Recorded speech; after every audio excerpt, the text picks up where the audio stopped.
Welcome to our Rolemaster actual play session. Twilight of the Old Order is a campaign set in the world of Duranarki, the continent of men. In this gritty, cutthroat world, politics, religion, and commerce are all intertwined and reign supreme. Characters need to be both smart and ruthless to survive. We hope you enjoy our story, and, as always, may the dice roll in your favor.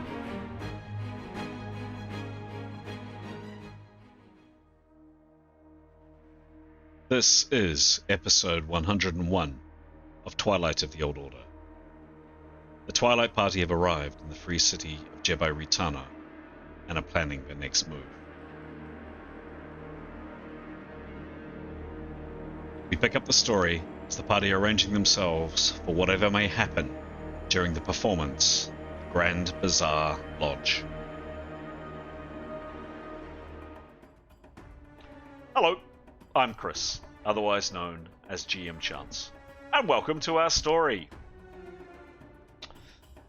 Up on screen are our characters for our game tonight. In a second, I'll be asking each of the players of those characters, or characters, to introduce the character that they're playing, and then answer a character development question.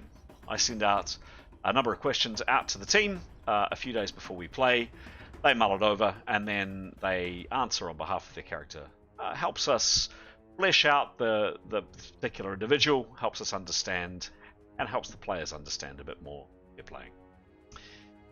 Before I do, two very quick announcements or comments, just my usual shout out to our subscribers and to our supporters. The channel continues to grow. Got some lovely comments actually since our Sunday game. It's only been 3 days since we last played. Some really nice comments on Facebook around the look and feel of the game and various other just warm comments coming through. Thank you all very much. Thank you watchers, viewers out there in internet lands. Your support is really appreciated. What I would say to you is if you are enjoying this, if you get something out of it, you learn something perhaps for your own game that you may be running, we'd really appreciate either a like or even better, a subscribe down there below. A couple of seconds for you really helps this channel out. Thanks very much. Other thing to note, this is episode 101.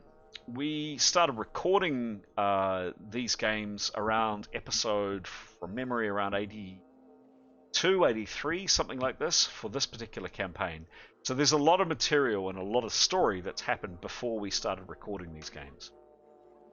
To counter those lack of recordings, again in the description below, there's a link to a 5-minute video which summarizes the story just very quickly, and then also another link in the description below which provides a bit of background in a PDF document, a bit more about the story. So if you're wanting to learn more about what these characters have been through and where the story began, check out those two assets.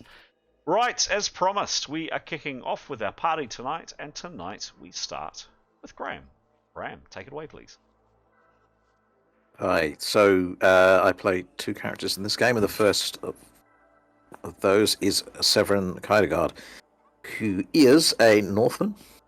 He is a swordsman, a burly sort of fellow, but rather charming.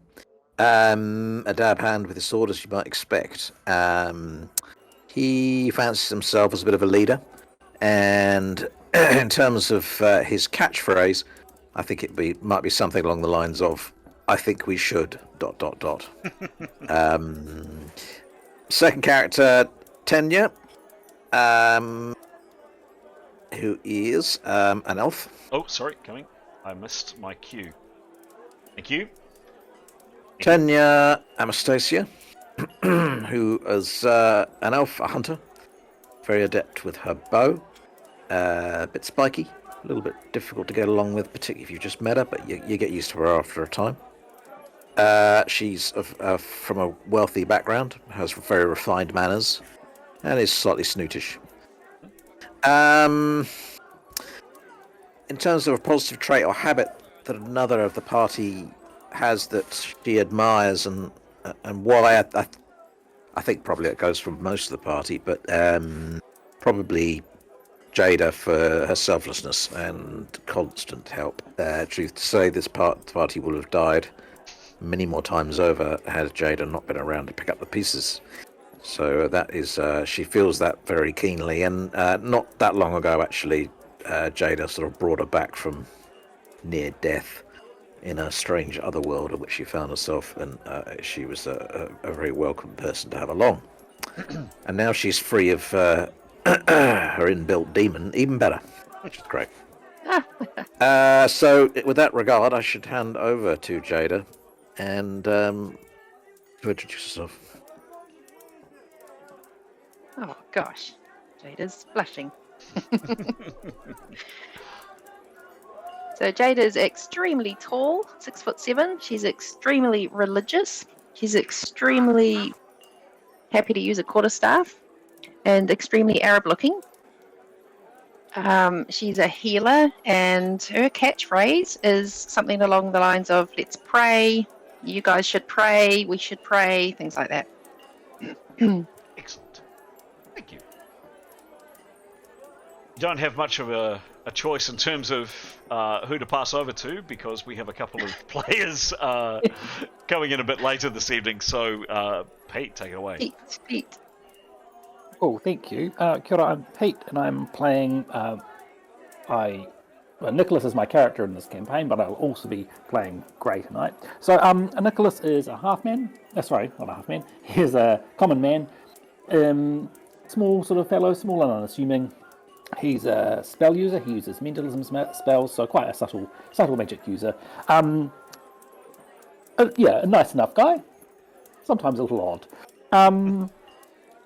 What is a positive trait or habit about another party member that your character likes, and why? He finds it to be a positive trait in Tanya, that she's quite spiky. He really likes observing people and watching reactions and people dynamics and wondering what's going on in their brains. And he probably like watching when people rub Tanya up the wrong way, or Tanya's a bit sort of rude to someone or abrupt with someone. So it's quite, would provide him with lots of entertainment. Excellent. Thanks, Tanya. And I don't think Anthony's able to talk, but Nicholas would have. No, I am here. Oh, fantastic. Well, then, okay. Well, I'll put Nicholas's question to Askell once I've finished talking about Grey. Okay. So, I'll also be playing Grey tonight on behalf of Aidan. Well, until Aidan arrives, Grey is a fine figure of a man, a half-elf and a beastmaster, so he uses magic as well as weapons, and he's got an affinity with animals. At the moment, he's got his wonderful hawk or falcon, Ningwen, and he feels it in his heart, I'm sure, that his trusty companion dog, who we last saw near O'Connor's stand, has probably taken lead of a pack of other wild dogs on the island of Gaul. He knows that in his heart, I assume. I suppose I can say that because I think I was playing Grey at the time. I'd forgotten about dog. Yes, indeed. I would be I'm going to think that the creature that I remember last week, actually, on Sunday, hearing that a creature that Grey thought was quite scary was the large tentacled astral horror we encountered that smashed the vault of the Righteous Wing in the in-between. I know that that's a foe that frightened him. Just, I suppose, it's sheer size and destructive force.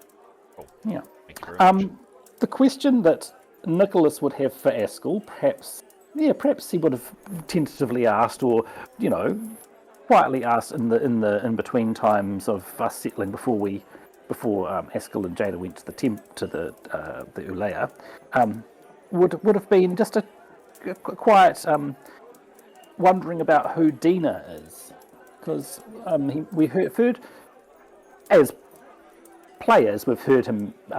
Anthony mentioned Dina, but as characters, I think the first time we heard about Dina perhaps was when we were trying to get our ingots sort of secured. And Askell said that Dina was a powerful woman and would be able to vouch for him. So Nicholas, that would have piqued Nicholas's interest, and he would have been very polite in asking, and he wouldn't have put any pressure on Askell to answer. But that is a question he would have had. Askell, the floor is yours, and great to have you. Yeah. So Askell would. I guess he would just broadly speak about Dina being his mistress in the sense of master, not other sort of mistress, who took him under her wing and looked after him and brought him up and gave him a purpose and direction as he grew up and etc. But she's a very wealthy, well-known merchant in around Shabibi, sort of thing. So that's I guess Askell saw an opportunity to lean into it, like obviously in the same sort of region, and she obviously has a lot of merchanty activities. So yeah. Excellent. Thank you. Excellent. That's a satisfying answer. Thank you. Would you like to introduce Askell, please, Anthony? Yeah. Let's roll straight in. And answer a question. Cool. So yeah, I'm playing Askellion, or Askell for short, who's a tall half-elf warrior mage. And he comes from, as mentioned, port city of Shabibi. And his favourite weapon is his very newly acquired ornate cutlass, made of high steel. So he is very chuffed with that. Probably sat around admiring that a bit. He's not a strong believer of the faith, but he's definitely probably finding it a little bit awkward and bluffing a bit at the moment in the current city. As far as the questions go, what creature or foe that character has already faced that frightens the most? In the in-between, he was having a good old time soloing, and it's a shame that the video didn't have its sound. Yes. Damn it. But when it was time to turn around and go back, there was something about the place, something got in his head and terrified him. And he has little flashbacks. And that was basically he failed his channeling role, I believe, and it got in his head, and that still, I guess, lurks and lingers there of something happened. It wasn't physical, but something got in his head, voices and stuff. So that's probably still, what was that? Because it's, in I guess real time, game time, it's only been a week, maybe 2 weeks. Not even that. 2 days. Yeah. So it's still very fresh from, and of course he's just been jumped through a portal and helped save Jadar. So there's a lot in these in-betweens that probably wouldn't be that keen to visit anytime soon. But yeah, that's Askell. What your characters have been through, someone could definitely use a mental health break, perhaps. All right. Well met, one and all. That, gentle viewer, that up on screen is the party. That is the Twilight of the Old Order party. Well introduced, guys. That's where we're going to kick it off. So, we're going to start in this environment here, in the Grand Bazaar Lodge, in the large but not massive free city of Jebai Ritana, in the Sea of Cantana. Can I ask, please, for a bit of a very quick summary from Graham, Pete, whoever, from last time, and then we'll kick off the game.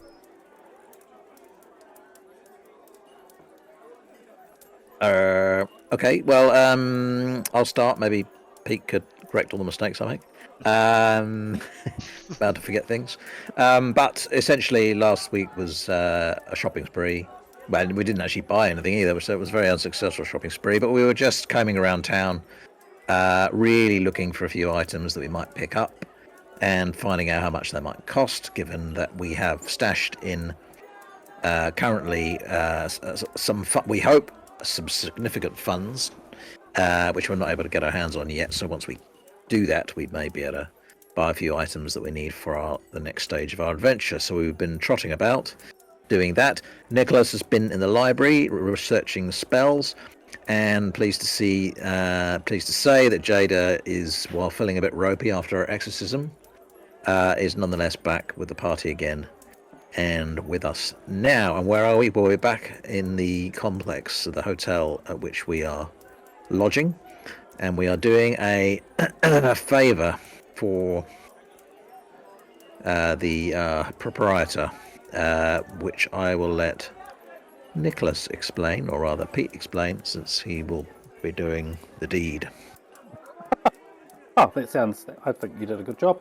We're going to be so that's Elam there, the proprietor, and he's got a bit of a problem. One of his very wealthy guests, Ali Sultan, I believe. Yes, that guy there,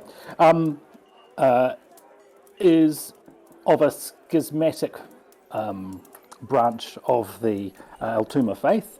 What are they called again? Rejecter of the flesh, the Maso Daihast, and so they don't believe in the pleasures of the flesh. They don't believe in drinking, perhaps dancing, sort of, I don't know, those sorts of behaviours. And he's had the lodge owner had a very embarrassing incident where this rather wealthy guest caused a fuss at another event, and he's wanting us to very peacefully see if we can intervene in some way. So that Ali Sultan does not cause a fuss at this Cold Moons, I think. Is it the Cold Moons festival event? Or have I got the wrong? Cold Moons is coming up. That's next week. This is just simply a group of troubadours that are here, a very famous group of troubadours that are just performing this evening. And so our party we've split to try and sort of, well, we had the opportunity to place ourselves where we wanted because we were here early. So half of us are sort of sitting at the bar, and half of us sitting at the table next to our friend Ali Sultan, wanting to try and nip any problems in the bud, basically, by having quick action, I suppose. Excellent. The plan is that Nicholas will cast a spell that will make him feel guilty about his past behaviour. Excellent. Well told. Thank you guys, and useful particularly for Anthony, who wasn't here for the tail end of last session. Just two last things from the GM. There is a very overstuffed backpack which is under this table here, with Tanya's short sword in it, Severin your broadsword in it, sticking up the top. Askell has also placed at his feet his backpack with his brand new spanking shiny cutlass in it. So that's in terms of preparation. Just by the way, a bit of an idea here. You guys are walking into not quite the equivalent to the Ritz, but with your camping packs or your camping bags with you, just as a kind of to frame that up a little bit. So that's perfect. That's exactly where we're going to start. Exactly where we're going to start the session. Well described. There was one last thing that happened last time, which I thought was worth mentioning, and I've just reminded myself of a sound effect that's not playing, and that is this one. Second. Go.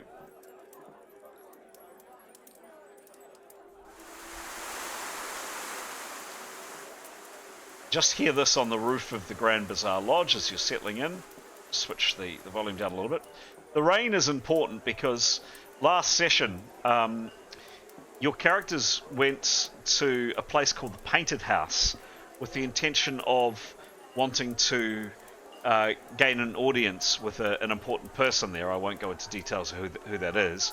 And a couple of characters went up to the doors in the pouring rain and in their kind of second best clothes, absolutely drenched to the skin, And unfortunately, the character that went up wasn't able to speak the local language, so there was that awkwardness initially.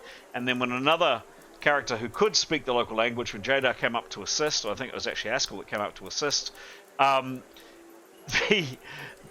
two characters were told they looked like drowned rats, and clearly they were beggars, and when the guardsmen at the gate had no interest in letting them pass.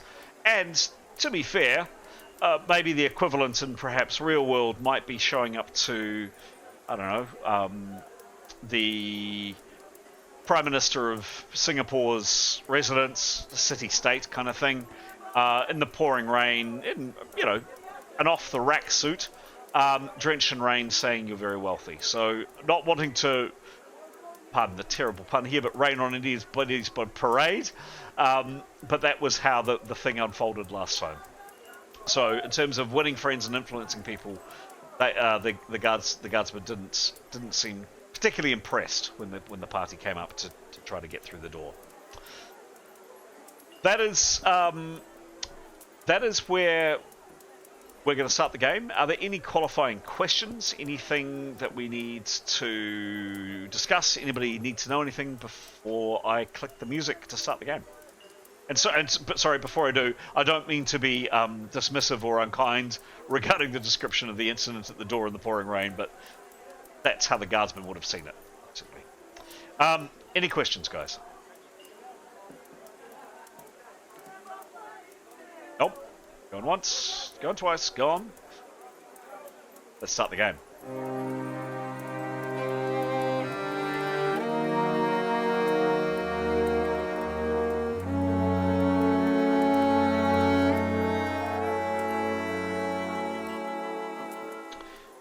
So yes, indeed, we start in the Grand Bazaar Lodge. It is absolutely bucketing down outside, as you can hear. Hopefully those sound effects aren't too loud. Your characters have positioned themselves exactly as explained, well explained by both Pete and Graham. Thank you, Pete and Graham.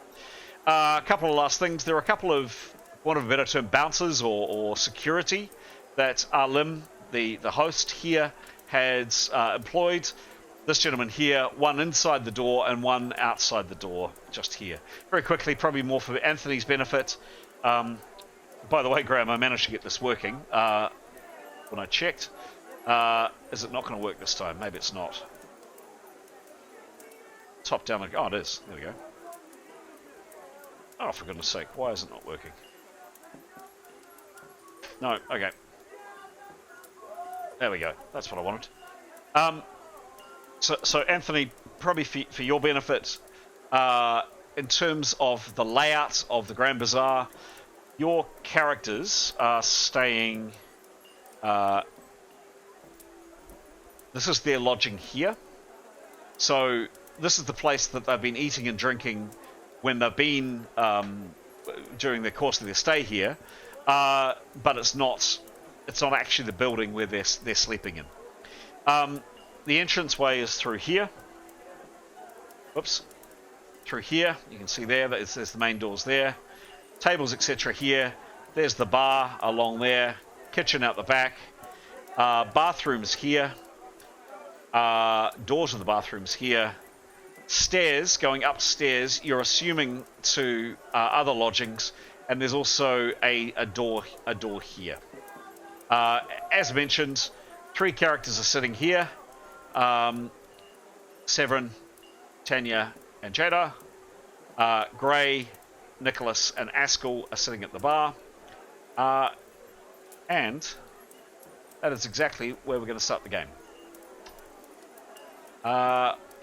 Let's go around each character and see what they do. Severin, what are you doing, please? Well, I think he'll remain at his table, and if whoever's there, he'll genially talk in a kind of light-hearted way, and he will have on his person, just on his lap or somewhere discreet, his mask of enhancement, which he would be ready to put on when he feels that might be of use. Got it. Cool. Thank you very much. Since you got the talking stick, Graham, what's Tanya doing? Tanya's going to pop out to the loo. Okay. Okay. Yeah, Okay. she'd just like to excuse herself for a few minutes, if that's all right. Okay. She heads off to... Oh, not that way. A fictional loo. She would like to take the stairs closest to her. Okay. Oh. You mean back to her rooms? No. Yeah, nearest the table where they are. That's it. There were stairs bottom left yet, up there.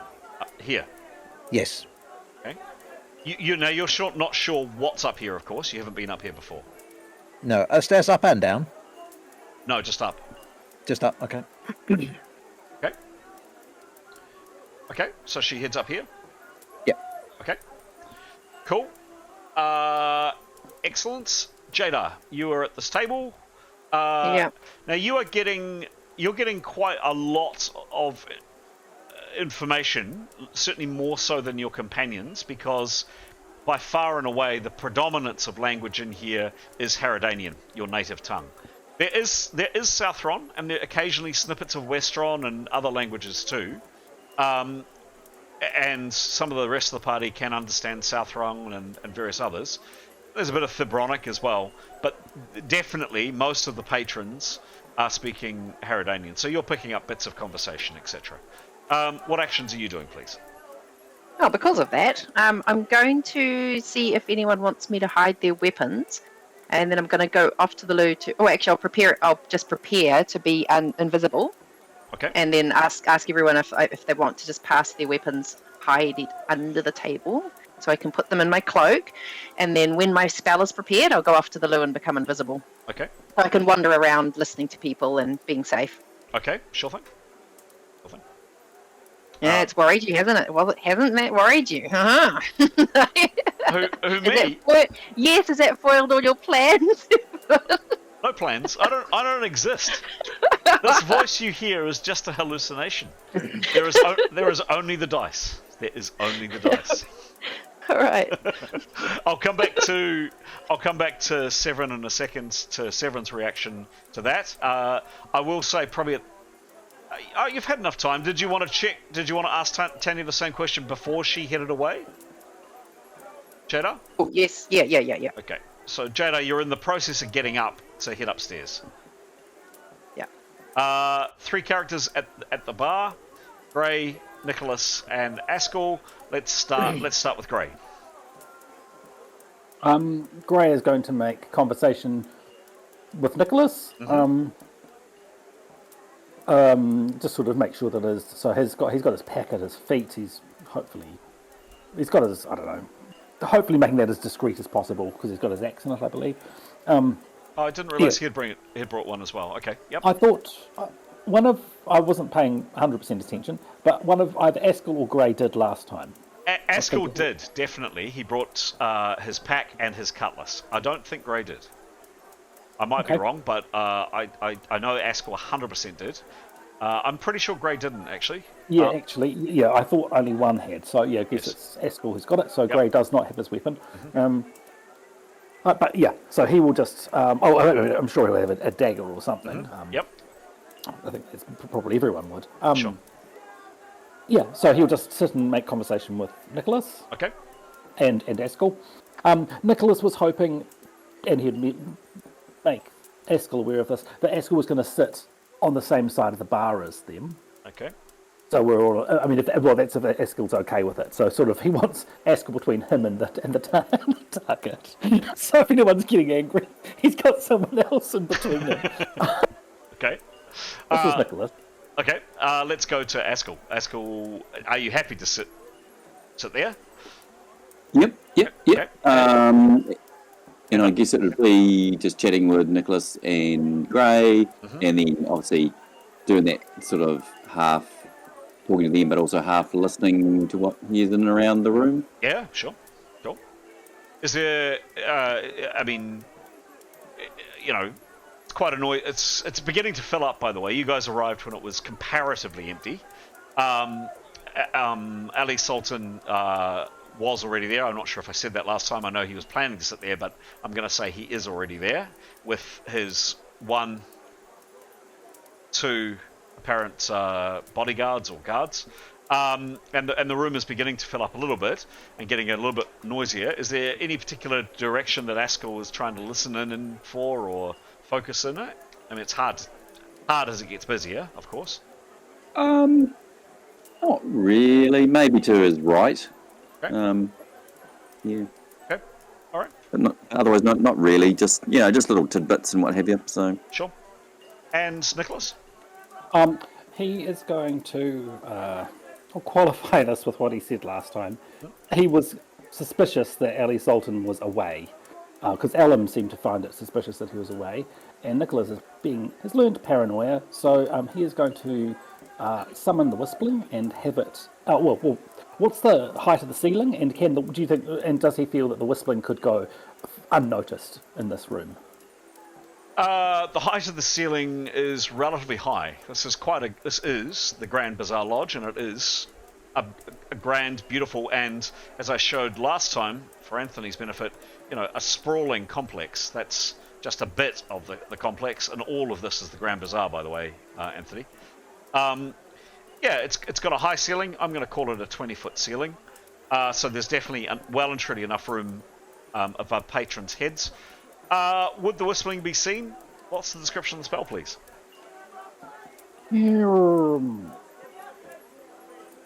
Alright, it is a flying sphere of gravity, 1 to 3 inches in diameter. The colour is transparent. Yep. So 1 to 3 inches. That there is 3 inches on screen. Let's go for, to be generous, let's go for half that. So it is a tiny little object. It's kind of this big. I think, as was the case in the in-between, and it was spotted, but whether or not those creatures that saw it had different skills of perception, you don't know. Someone could see it, probably particularly if it's moving. So yes, it's transparent. There might be some kind of shimmer. Fair to say, if it's stationary, and particularly up in the gloom of the rafters and the very top of the, up close to the ceiling, it would be pretty hard to see. Very hard to see. Not impossible, but very, very hard. Moving in light would be the main thing that would give it away. And the lights in here are relatively dim. You will see quite beautiful lanterns here with candles, etc. in them, but it's probably actually a bit darker. I'm not going to put the lights all the way down because then we won't be able to see, but it'll probably be a bit darker than it is now. So, to answer your question, 20-foot ceiling, and I would say extremely hard for someone to see it. Cool, thank you. He would like to summon it, and over the next few minutes, he'd be investigating various places in this room. Okay. If that's all right. Cool. So, plenty of time. We're not into a round situation. So, assume he sat there for more than enough time to prepare. Give me a roll, Pete, for the casting of the spell. Oh man, 97.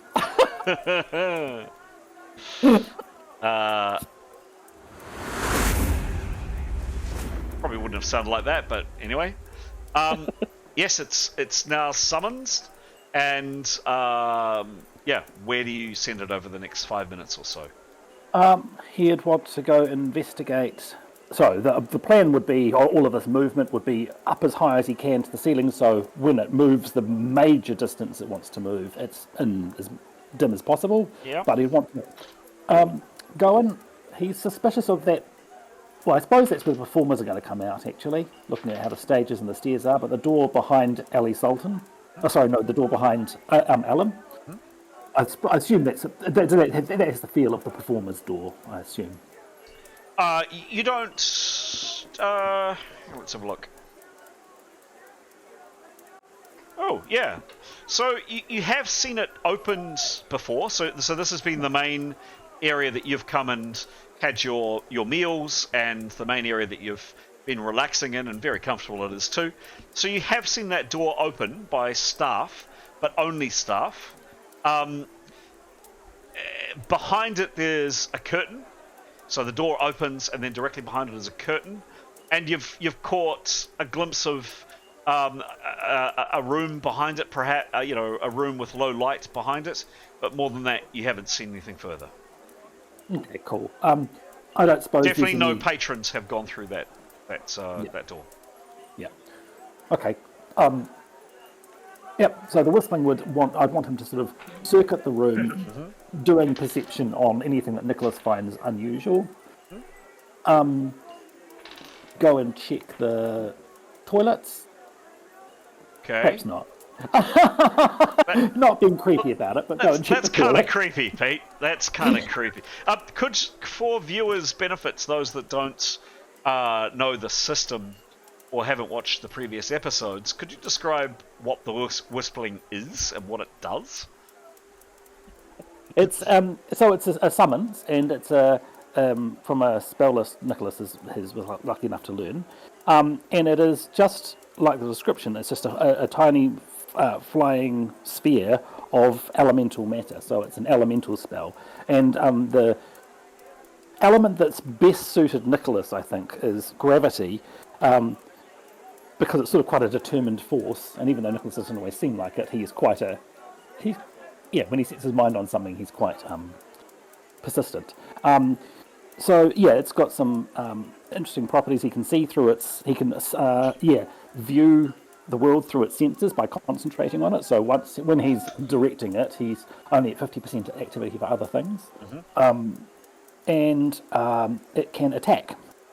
And it does very, very small attacks, but it can be enough to distract or confuse people. But it's a really useful wee spell. It's only got a range of 100. It's going to only be 100 foot from him, and it lasts for about an hour at the moment. Yes, and any Rolemaster GMs, see me on camera 1, and actually there's only one camera here, so this is camera 1. Strongly advise any Rolemaster GMs do not allow the spell list in your game. This spell has been very wisely used by Nicholas, and has foiled a few of my plans already. Okay, so yes, he does a recon around here, and probably we'll leave it at that. So he's checked out this door. Nothing. Are you doing a perception roll as well? You're saying you're checking out, so I'm assuming that's a perception roll, Pete. Correct. Yeah. Give me a roll, please. Must, of course. Oh man! Don't forget 98. Oh, that's 2. That's a 97 followed by a 98. I want that to be my... That's a shame. That's a shame. First 2 rolls of the game. And what's his perception, please? Plus 39. Yeah. So it is getting quite noisy in here. You can hear in the background there some noise of people singing, and there's quite a lot of excitement in this establishment. It's kind of like the build up of a concert. People are quite revved up. A few people are getting quite drunk. But even over the top of that hubbub, Nicholas, you can hear the slight jingle of bells through here. And actually, sorry, before we continue, sorry. And some giggling. I was continuing. Sorry, I was finishing my narration. Pete? Yeah, I'm sorry, but that's because someone asked about, last session we were talking about the whistling, and I reread the spell and I realised that I missed this the first few times, the caster can then control the whistling and or view the world through its senses. Oh. And I completely missed that. I always just thought, through its senses meant sound as well, but I think that the word view there means I can't hear. He can't hear through it. Okay, well thank you for your honesty. That, interestingly enough, that would have made an impact on previous games, but there we go. Okay. I honestly. Yeah, fair enough. All good. Thanks for your honesty, Pete. Well, in that case, you don't hear any bells. But if you did hear, if you could hear bells, you would hear bells, but you didn't hear bells, so you didn't. Let's let's go back. So the whistling is currently kind of hovering around here. No one appears, by the way, to have paid it any mind. Let's go back to this table. Tanya, you're just kind of getting to your feet to go and powder your nose, and Jadar stops you and says, "What exactly?" Ada whispers that she can go invisible and hide the weapons. If Well, why don't we go to the loo? That's what ladies do.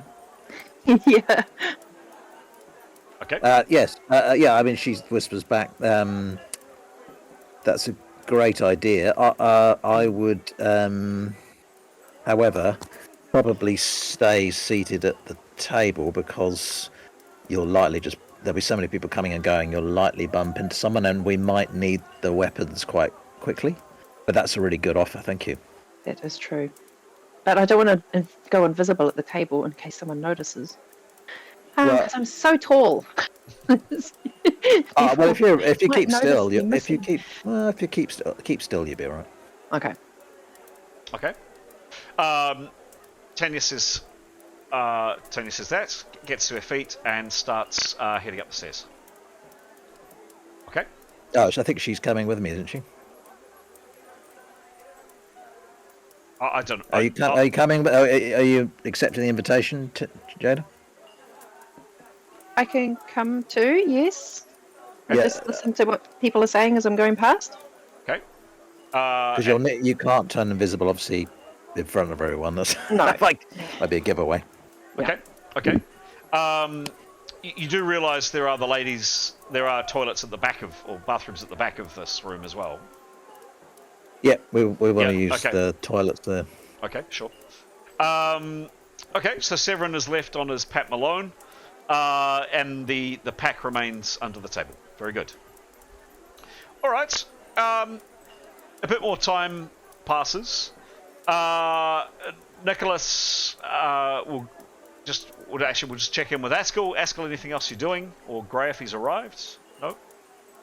Askell? No, just sort of, I don't know, maybe probably get into a bit of the groove, just sort of, I guess, appearing like you're not out of place, like you're relaxed and you're having a good time. Excellent. But secretly you're just sort of listening in.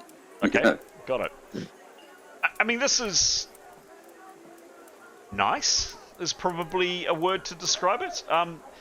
Your characters have been through so much horror and horrendous stuff over the last goodness knows how long that actually, a pleasant place, people dressed in their finery, people excited. The environment is perhaps even with your nervousness aside of what on earth is going to happen tonight. You're actually enjoying yourself, maybe. Okay, Nicholas, you're whistling. Never trust. What's that? Never trust anything. Never trust anything. By the way, you are not only are you paying guests here, you're paying a very princely sum of bronze a day, but also Alum is, very much in your favour. So the food, should you want it, very good food it is too, and the alcohol just keeps coming if you want it. So over to you whether Askell, Nick, whether any of you are imbibing or not. When I come to you, let me know if you are. Is Askell imbibing, I guess, is one question.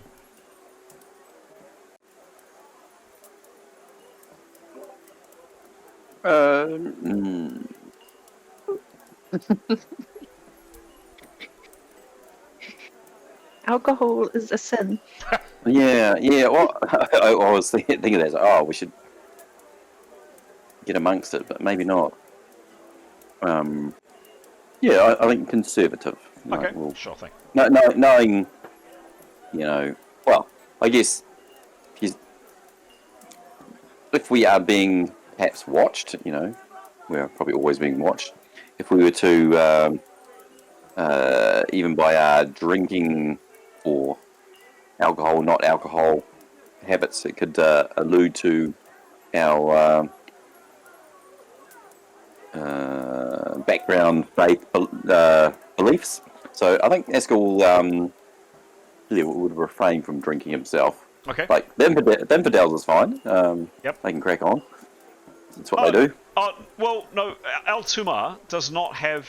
I mean, there are people in the El-Tumar faith that definitely don't drink, but El-Tumar as the faith in general, it's not frowned on.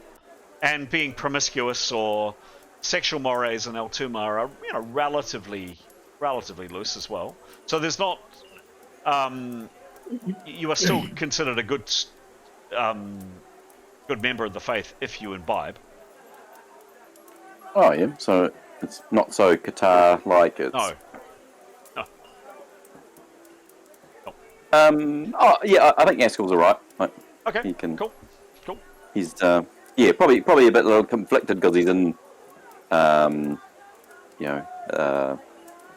region of his faith that he doesn't really not a big believer of, so he's feeling a bit, conflicted. Cool. Okay. Nicholas, you continue the scan of the room. So you've kind of done this bit. You move on over here. Anything you're doing? Anything you're directing the Whispling to do? No, just perception of people. He's not wanting to spend too long doing this. He's wanting to, Okay. wrap it up. And then once it's finished, he'll start preparing. Okay. Give me one more perception roll, please. 27. Okay. 27. It's masked.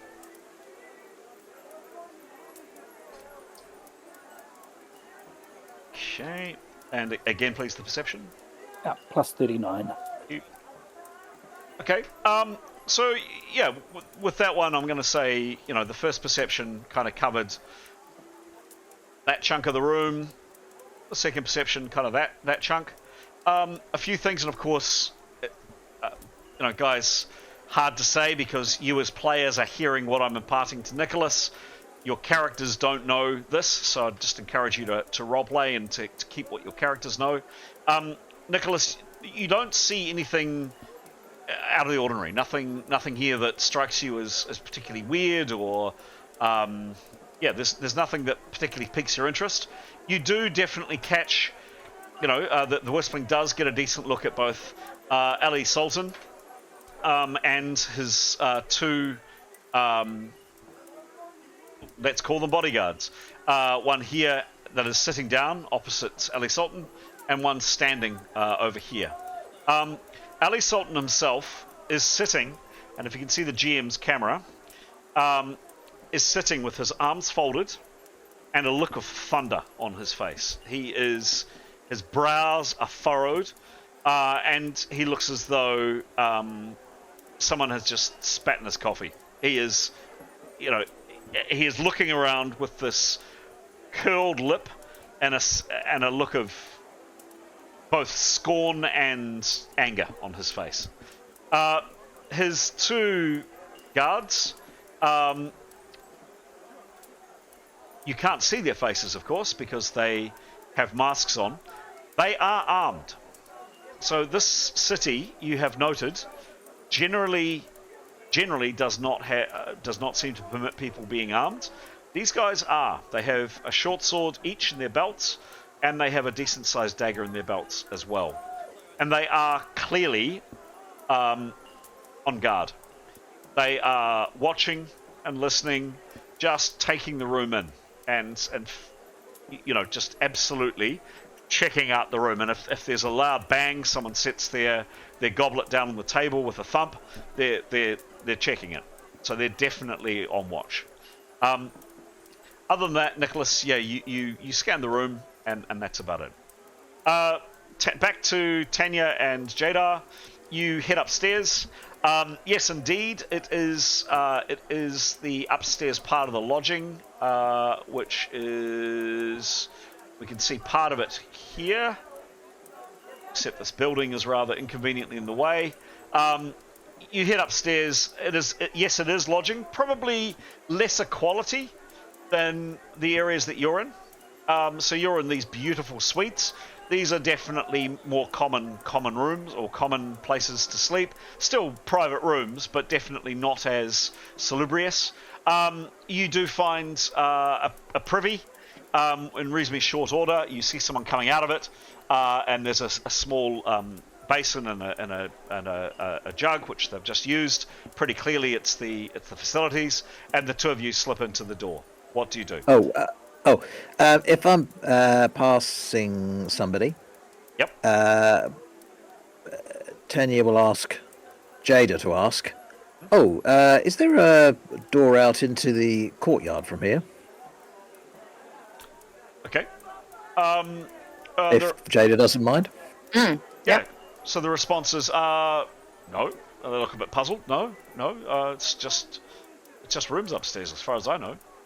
Oh, I just was looking. Sorry, I've just got a bit disoriented. I just wanted to get out. I know where the restaurant is, but I just wanted to get out of the building for just a little bit of air.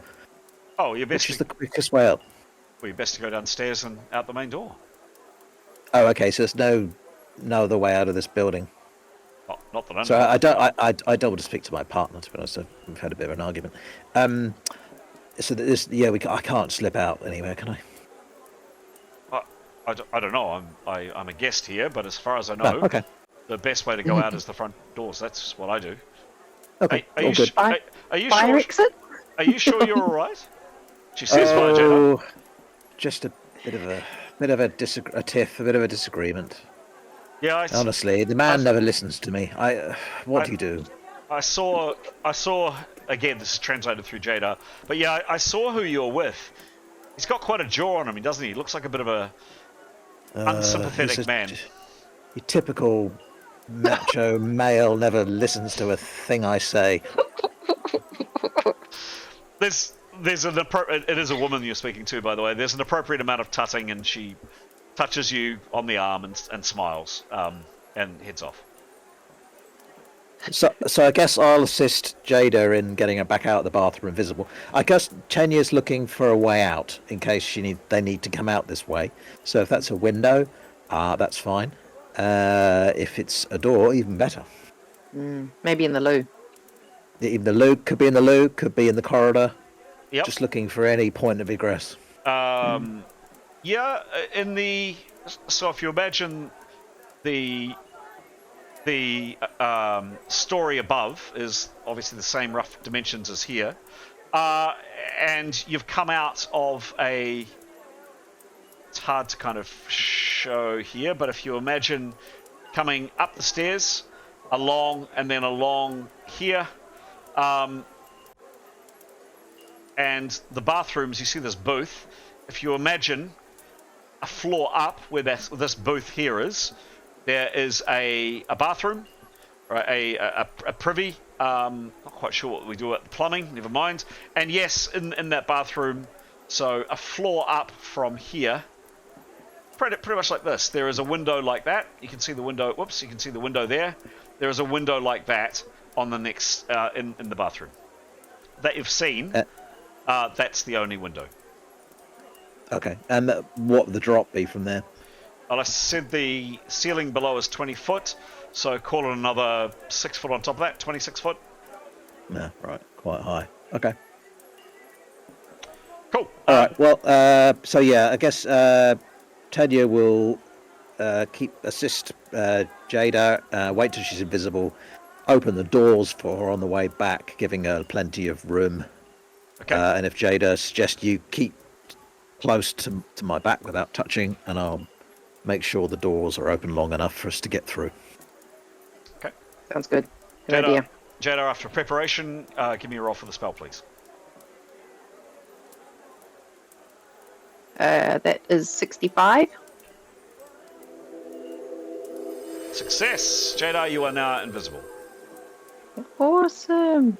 The two characters head back down, so you trace the route above. So imagine a floor above. So you come out of this cubicle, Jada. You meet Jada Tanya in the corridor. You turn the corner, and then you come to the top of these stairs up here. You come down the stairs. You come down here. There are only a couple of people kind of moving around here. Jada, timing it, and with Tanya's assistance, there is a light maneuver based on agility for you to kind of duck and weave, and then to quickly take your seat before bumping into anybody. Give me a roll, please. It's a light maneuver based on agility.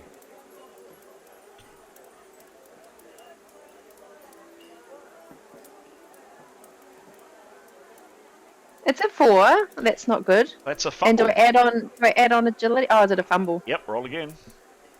It's these large bones. 93. That's not great. Oh. 4 minus 93 is a negative 89. Plus, No. plus, what is your agility, please? Plus 10,000. Plus 14. Plus 14. Is that the figure you want? Plus 14? It's negative 75. Oh, man. There goes invisibility. Oh, you are so lucky.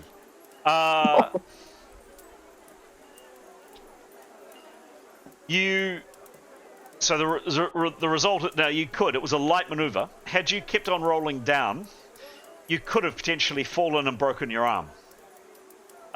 You didn't. You just simply failed to act. So for some reason, you just had a brain freeze. It just didn't happen for you. What I'm going to say is, it was a failure. But you didn't fall. You didn't trip.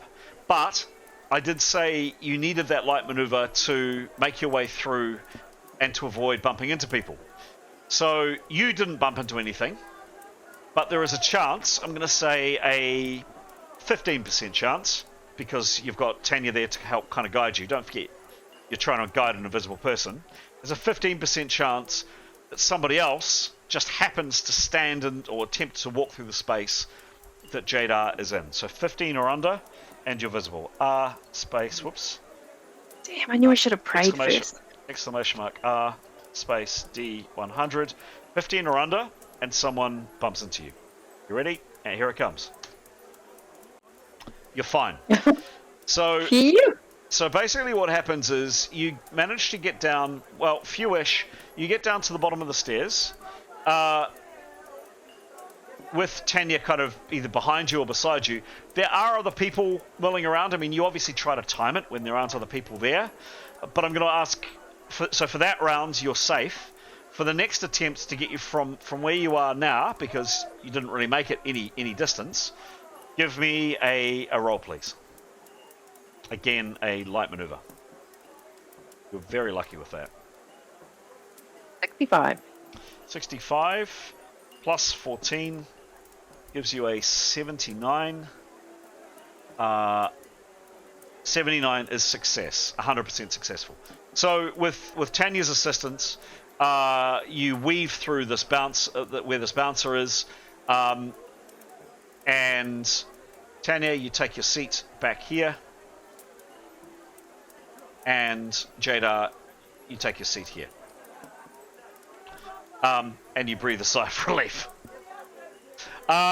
Okay, anything else from the rest of the party that I should be aware of? Nicholas, your whistling has now come back to, well, has now finished its circuit. What's the room like at the moment? It's getting busier. Yeah, it's definitely getting busier. And you're noticing that Alim is kind of pacing, kind of a bit nervously around, not nervously, but he's kind of pacing around here a bit. Cool. Severin will engage in hearty conversation with Tanya. Might be one-sided, but he nevertheless is going to do it. And just look like he's in conversation, not really looking too much around the room. Okay. Every now and again, a quick look, but not looking like he's looking. Got it. Cool. Anybody else? How many people between Nicholas and Ali Sultan? Oh, call it... Let's see if these people have moved on.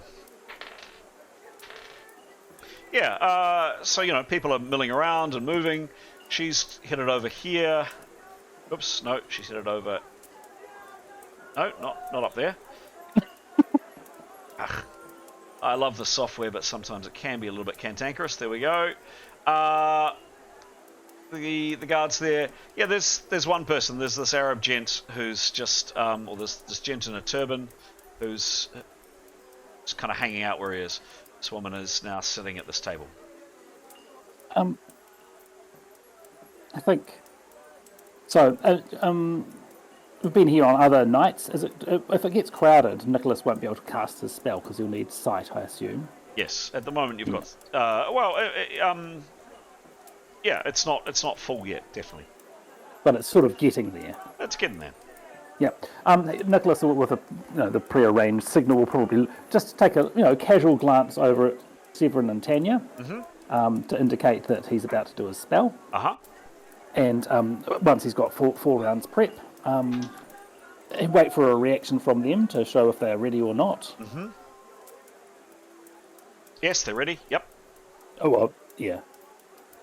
Nothing from Tanya or Severin? No. Okay. Cool. And yep. All good. We'll cast. Make a roll. Oh, sorry, I forgot to say. That resist detection skill. Yes. I was having a look in the School of Hard Knocks, and it says using a resist. It doesn't have this specific skill. Yeah, of course. Yep. Well, yeah, well, that's from Alchemy Companion. Yep. The skill, but it does have a section on resistance as skills, and I suppose this is maybe similar. The section is more talking about resisting magic, and this one was basically fuddling with magic, or the lack thereof. And it says that a character may use a resistance skill as a 10% activity action in a snap action phase. No maneuver roll is required. During the current round, half the character's skill bonus is applied to each appropriate resistance roll he must make. I don't know if that helps. Thanks, M.E.R.P. No, it doesn't. We'll do it as a 10% action, and it's very similar to. But thanks for doing that. But no, how we're going to play it is the same as we would for either Adrenal Strength or for Transcend Armor. So it's a 10% action from memory. Hang on. Check that. And it's it's 101 or better. Okay, sure. Transcend Armor, it's a 20%. 20%. It's the same. Cool. And he's casting a 75% spell, so he Correct. does have the activity to do it. He does. Cool. Yep. Do you want that first? No, let's see if the spell succeeds or fails. It will only fail on a... Oh, no. This is a force spell. So it is a force spell. So give me a roll, please. With 4 rounds prep. Yep. Oh, 44. 44. Plus 20 for the prep. You're within range, so neither a bonus nor a minus. Does he have a base spells? Yep, of 14. Nice, okay. Cool. On the target, okay, that's good. And... Cool. And this is... Remind me, please, Pete? The level or the name of the description? The description and your level. Nicholas is 7th level, and the description is guilt. Target becomes guilty over some incident in his past. He will not perform such an action again and must take steps to overcome the guilt. Okay. Rectifying the past wrong. Sorry, I often do this. I ask you to describe it, and then I'm so busy doing something else I don't actually listen. Can you say it again, please? And I'm listening this time. Understandable, definitely. It's guilt. Yes. Target becomes guilty over some incident in his past. He will not perform such an action again and must take steps to overcome the guilt. In brackets, rectifying the past wrong. An action in his past. Yep, and he won't do it again. Sorry. The implication is what action? The same thing, causing a fuss at an event. But you as the spellcaster get to choose the action. Is the implication? Yeah. Oh yes. Yes. Okay. Oh, definitely. All right. Okay. All right. He needs to roll that or better.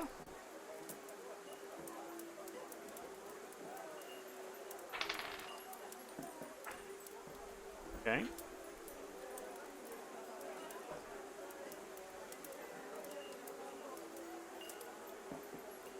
All right, cool. And can you please, with the remaining, at the same time, effectively, can you roll your skill for basically, and the description of the skill again, please? Where's that? Resist detection. Bonus for obscuring the results of magical detection spells and power perception. If the character is successful, a detect-type spell or power perception directed at him will be scrambled and unreadable, giving conflicting information or none at all. Cool. Okay. Give me a roll. 101 succeeds. He doesn't succeed. He's got a skill of 40 and he rolled an 11. 11. Okay, sure. All right. You cast a spell. Any other actions from Invios? No, I think Pascal's all right. Okay. He is curious about the triplets he saw. What? The red triplets or the elf triplets? There's quite a few triplets and more than triplets, just to give a vibe of the room. Okay. No other actions I should be aware of? No. Okay. I mean, well, if he was aware that that Nicholas is like to have cast a spell in a period of time, he might just sort of idly glance up and around the room and look around him. Okay. And see if there's any changed expression on the bloke's face, but not going to stare. Just a kind of sweep, really, of where he is and looking around. Give me a roll, please. Perception. Yes, please. 47. 47. All right. Plus 72. Just coming. Yep.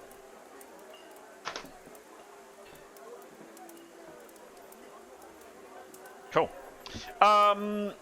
Yeah, I mean, you're sitting directly opposite Ali Sultan, so it's pretty easy for you to have a look at him. He's. I mean, you've noticed several times that he is looking, very grumpy and, just extremely disdainful and haughty, particularly at any scantily clad, of which there are quite a few scantily clad women. But yeah, just generally not looking like a happy man. The rest of the room, nothing else of particular note.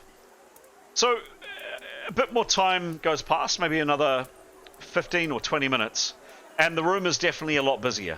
There's kind of a rush at the end, and you're kind of getting to a point where the room is roughly as it is now. There's a lot of people in here, and there's this kind of buzz of expectation.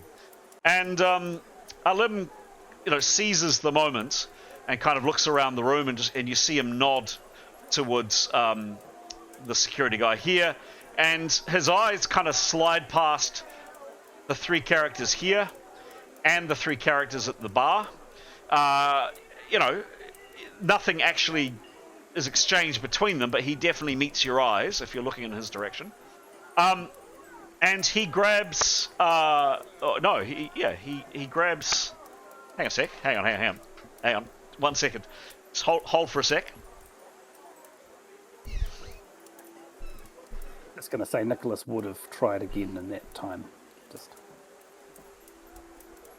GM's going to do some juggling.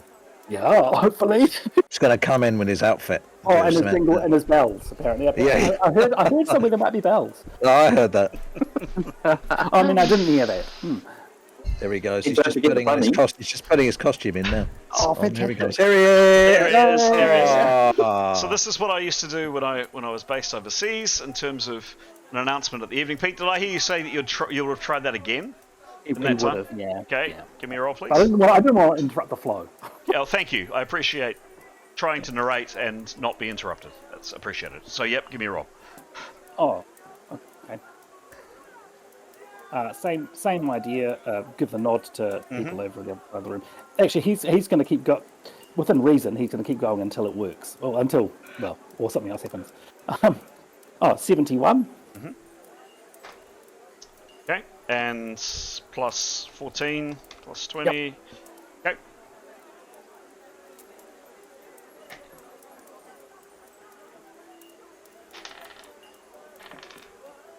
Okay. Okay. Okay, cool. You successfully cast the spell. Do you want to try the skill as well, please? Absolutely. Oh my gosh! What was that? It was a 2. What happens with a skill of that? Roll roll again, I think, Pete. 38. Okay. I was going to say if that was like something really high, you were going to draw a lot of attention to yourself. With a relatively modest roll, no, you basically get your fingers caught up in your own fingers and nothing happens. All right. You don't, neither you nor Severin or anybody else notice anything particularly. Ali Sultan is still sitting there looking grumpy. Right. Can Nicholas try one more time, or is that pushing it? That's push. Yeah, I'm going to say that's it Yep. at the moment. Okay. Well, can I just say that if Alim was to be, when he does that look over, Nicholas will shake his head and look sad. Okay. Instead of shrug. Okay. Alam looks a little bit kind of taken aback at that, and then he kind of gathers himself together, and he picks up what an object which looks exactly like this. I'll bring it up to the camera. This is, for anybody that doesn't know, this is a camel bell. And when I was based in the Middle East, you always use these at the beginning of the functions that I would give to get everybody's attention. And this is exactly what Alam does.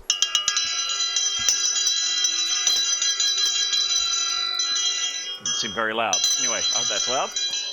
And with that, there's kind of a hush falls over the room. Alam clears his throat, and again, looking a little bit nervously in Nicholas's direction, he continues. Ladies and gentlemen, my name is Alam Al-Salwan, the owner of this establishment. And I have the great honor of welcoming you here tonight to an evening you will never forget. And there's a round of applause. I have the great pleasure to welcome to our humble little lodge for the 3rd time, all the way from Bansheeba itself, the most alluring, ever beguiling Mistress Fatima Al-Sayed and the 13 seductive brethren. And there's this kind of hush around the room and a bunch of cheers. Affix your turbans tight and get yourselves a cool drink, because what you will see here tonight is going to heat up the room. And he says this all, by the way, in Haradanian, and then he switches and says it all in Westron, in South Tongue, and then he just says, Mistress Fatima, take it away, and turns, and this door opens. And this happens.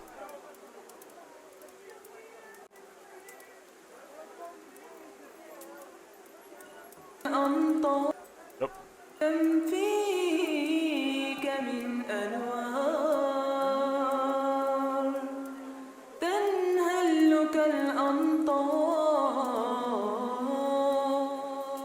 Firstly, this beautiful, beautiful voice comes from beyond the curtain, beyond the door. And then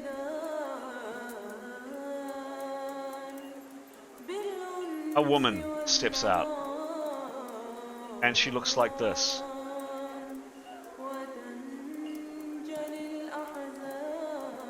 She is beautiful, she is graceful, and utterly captivating. The entire audience falls silent, and as she begins to whirl and spin, the curtain whips open again, and more people start coming out. This man, this man, this woman, this woman, this man, this woman, this woman, this woman, this woman, and so on. And within short order, 14 of these people are spinning and wheeling, dancing, with bells jingling, with silk swishing and swaying, but with this woman in the very center of the dance. And it is utterly captivating and highly hypnotic. And Askell and Jadar, both of you start to blush and start going a little bit red, because if you would like to both have a look in your channel in about 2 seconds, you'll see why. Askell and oops, you guys can see this. Nope.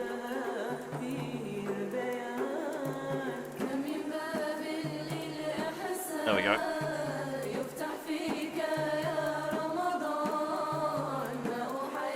There we go.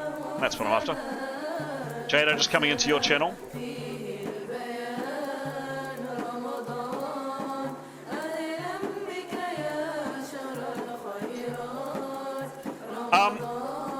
And while you're enjoying the dancing, and while these people are whirling and prancing around the stage, and here they go here. I'm not going to put them all on, but you get the idea.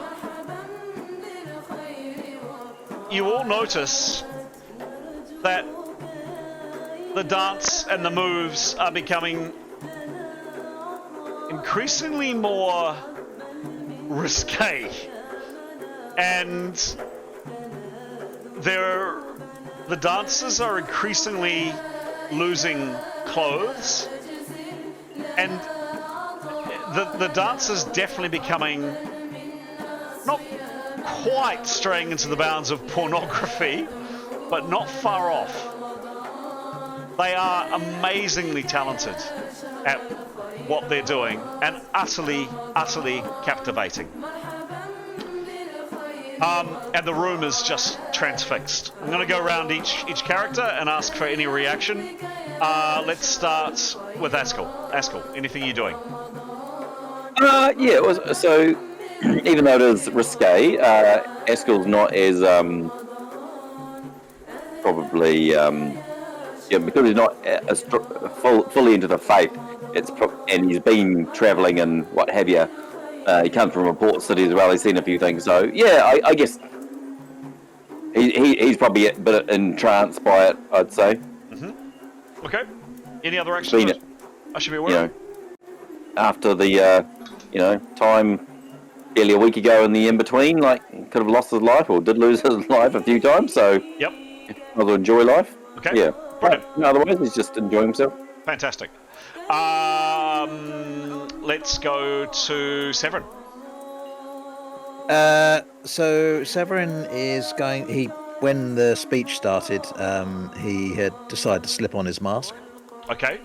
Yep. And he would like to make a sort of, while the dance is sort of in full flow, he kind of wants to make a sort of enhanced perception around the room, not of the dancers particularly, but of of the dancers too. But just he's basically, last time he went to dinner, it went very badly wrong with the party, and they nearly died. So he's like, I'm not sure about this. So he's going to give an extra special perception round. He's looking for anything suspicious or dangerous. All right, sure thing. Okay, I'll come to that roll in a second. Tanya? Tanya's purposely not going to. She doesn't really want to watch women take her clothes off. She's a bit sort of, what is this about? Some sort of pornography. So she's actually turning herself away purposely and looking a bit miffed. Okay. And actually play acting a bit with Severin by kind of, putting her hand in front of his eyes as well, playing up to the conversation she had outside, but basically kind of looking a bit pissed off and looking away from the dancers. Okay, sure thing. And Jada, you're invisible. What are you doing? Oh, but I am praying furiously. Okay. Okay. Who am I standing next to? Who's immediately by me? So you're sitting by yourself. Your back is to Ali Sultan and his bodyguard. Oh, okay. Can I just listen in? See what he's And saying? Am I close enough? Yeah. Okay. I mean, it's Did you- it is quite loud in here, Oh, okay. but you can. Yeah, you definitely can. I'll ask for a perception roll. Cool. So I'll come to a perception roll for Severin and Jadar in a second. Nicholas and Gray. Nicholas is keen to do another spell, but if that's not appropriate, then he'll just prepare. And he's also not interested in watching. He's very asexual. He's just very. Okay. And Gray, oh Gray. He would have been happy to buy a drink, I think. Uh-huh. He doesn't. Oh, he doesn't have to not- buy a drink. You're given a drink. Oh, cool. He won't be drinking to get drunk. He will want to still be remaining in control. I think Okay. he's learned his lesson there. But yeah, he'll be happy to relax a bit and watch the show. Okay. I think this is probably a newish experience for him. Okay. And perhaps he doesn't have much in the way of, he's pretty open to this sort of thing. Okay. Okay, sure thing. Cool. Fantastic. So let's start with a perception roll from Severin. Give me a roll, please.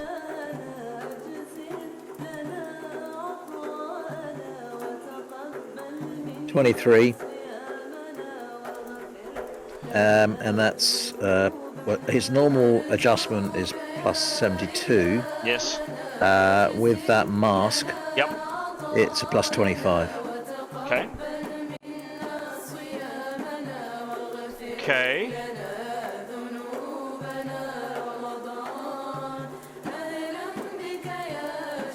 And it works, says 10 minutes per level. Yes. So, sorry, your roll was a 23, yes?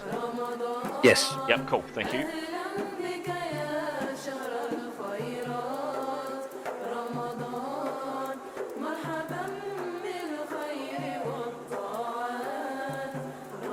Okay. Look, he's scanning the crowds, and he... Yeah, I mean, he's just seeing absolutely enchanted people. Like, yeah, just people that are just fixated on these answers. That people are really enjoying the show. Like, really enjoying the show. With the exception of Ali Sultan, who is sitting there. He's looking less angry now. He hasn't done anything.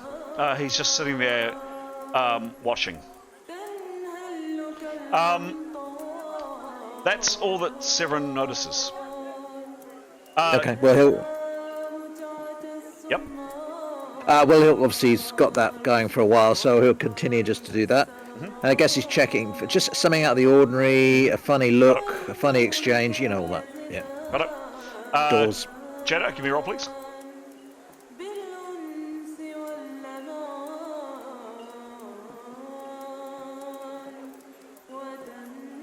Nine. It appears I'm deaf. Well, remember it's masked. This could be an amazing roll. Could be. Okay, actually, I would like you to roll again, please. One. One. That is also masked.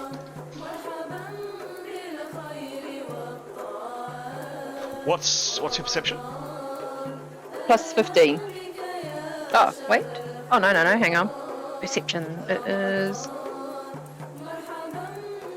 the other page. Perception. General perception is plus 55. Wow. Okay.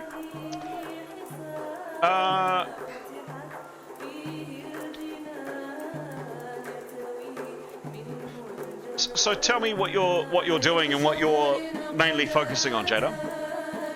I mean, it's loud in here, but yeah. Just on Ali Sultan, seeing what he's saying, maybe to his bodyguards, or if he's talking at all. Whoever's closest to me. Yep. Okay.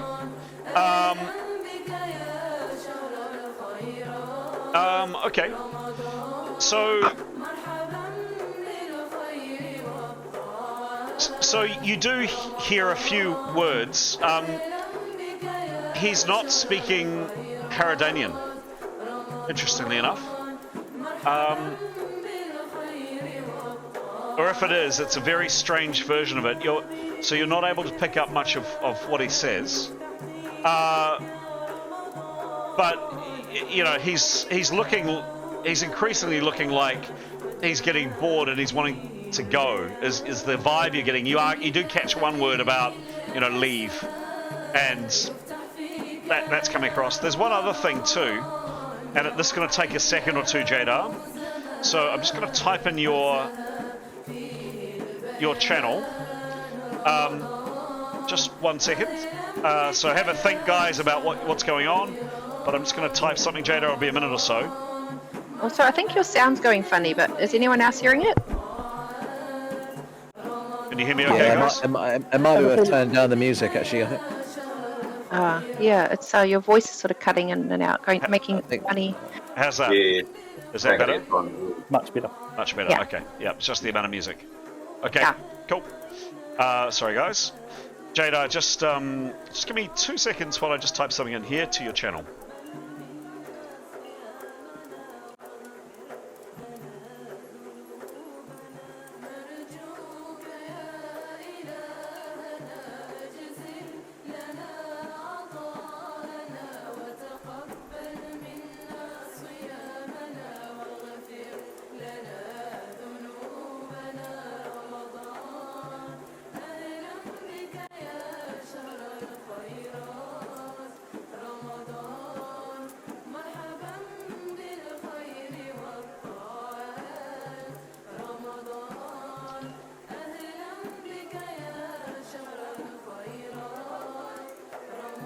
Just coming.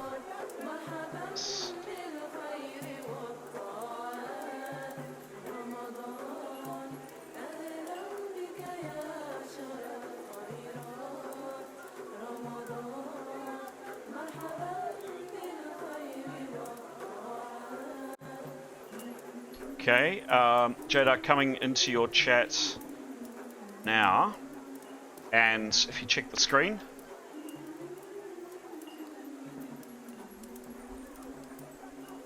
the screen will give you the information I mentioned. Okay. Okay. Anybody else doing anything? Nicholas, you were saying you wanted to try the spell one more time. Actually, I suppose Nicholas would risk a perception. Yep. Give me a roll. 25. Okay. Cool. Oh, actually, he could probably use the whispering. Actually, he wouldn't risk it by looking himself. He would just move the whispering a bit closer, I suppose. To where? Still way up high, still in the shadows. But just where he can get a. Okay. If he needs to move it to get a better perception roll. Yep. What's his roll? What's his skill, please? 39. 39. Cool. All right. Looking at Ali Sultan. Yeah, no, Ali Sultan. Oh, you do kind of get the sense he's chatting to his band. He's nodding. You've seen him kind of point at the door. Okay. Okay, so Nicholas is not feeling that he needs to do another spell. I mean, he's not up in arms. Whether it had an effect or not, he's not sure. But he will still just sit and prepare and keep watching through the whispering. Okay, cool. That's all. All right. Quick check. Anybody do anything? Going once. Going twice. Okay. Sorry. Oh, No, just I'm going to move on. Sorry. I'll write it in the chat then. So, sorry. What was it, Graham? I was just going to lean forward and say, just whisper to Jada. Yeah. No. So I'm gonna call a bit of metagaming there. You're aware that I've passed information to Jada, so. It's not about that. Okay. What do you say? Unconnected. Just to sort of say, saying it so no one around further the table will be able to hear. Just to open the top of the backpack.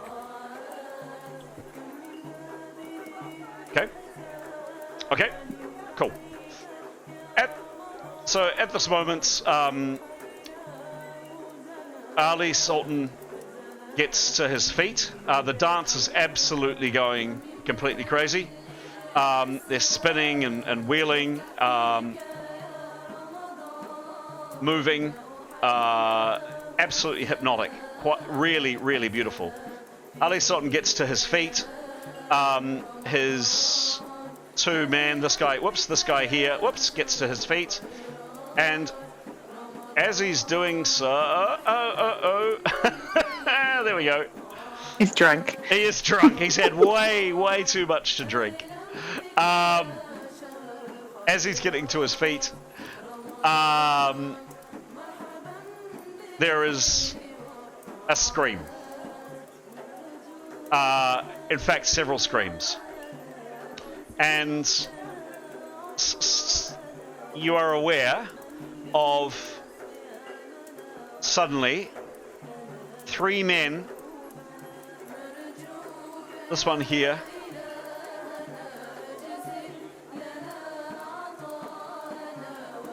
This one here. And this one here.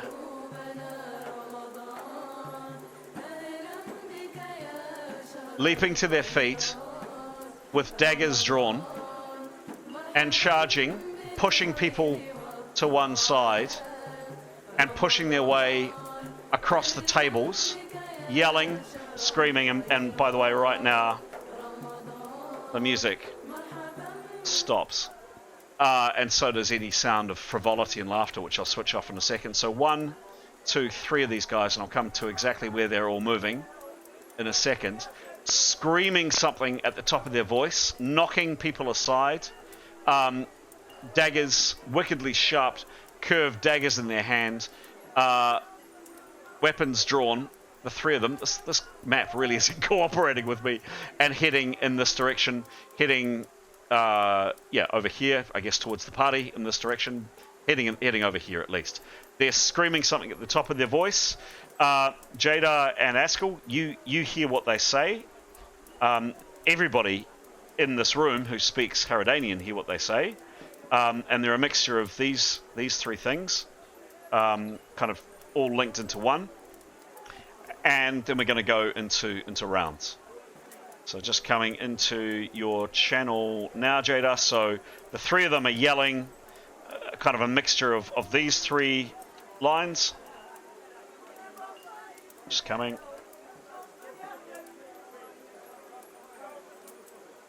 And then Askell, the same to you, coming into your channel.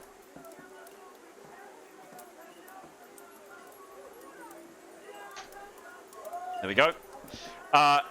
And we now go into rounds. Round 1. Initiative.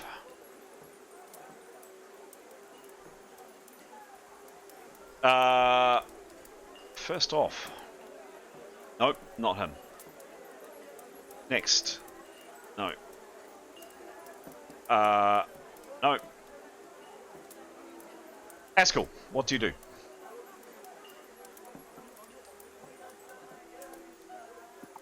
Sorry, I had a family distraction. I missed what is happening. Something jumping over and attacking or something? Three men. This man, oops, this man on top of the lantern. This map is really not cooperating. This guy here, 1, 2. Actually, I'll show you on screen. 1, 2, 3 men who were sitting in this quiet, kind of quite dark booth over here, leaping to their feet. 1, 2, 3. Pushing aside patrons, knocking stuff off tables with daggers drawn, and running in this direction, running over here, running from this corner, pushing aside people, leaping at pace, and running in this direction. They're yelling at the top of their voice. You and Jada can understand what they're saying because you speak Haradanian. Just going to switch that crowd off because there's definitely no more singing and dancing, and the drunk crowd's gone. Yelling at the top of their voice, and I've listed in both your channel and Jadar's channel, what they're saying. That's what's just happened. What does Askell do, please?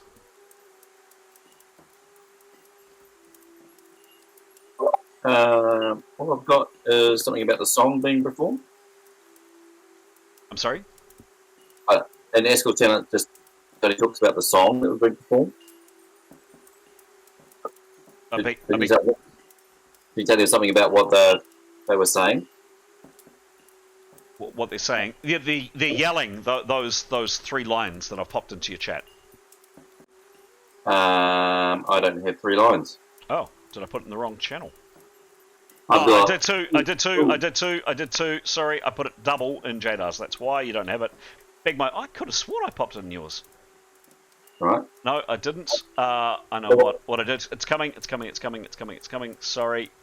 GM error. There we go. Right. Otherwise, it's very paltry what they're saying. There we go. Sorry. GM mistake there. What do you do? Gosh, fun-hating swine. Remember, you can't... Yeah. You understand this, but the rest of the party doesn't. What are you doing? I think Askell would just yell out whatever he can do in a couple of words. Just watch out. They're going to kill you. Okay. So, watch out. We'll kill you. And that's your 3 free words. I gave you 4 because, hey, that's the kind of GM I am. What do you... Anything else you do? No, because that's used up on my turn, hasn't it? No. If you want to speak, you can say as much as you like in a round, but you get 3 free words in addition to 100% action, if you so wish. Ah, right. Yeah, so it would just be watch out, they're trying to kill you. And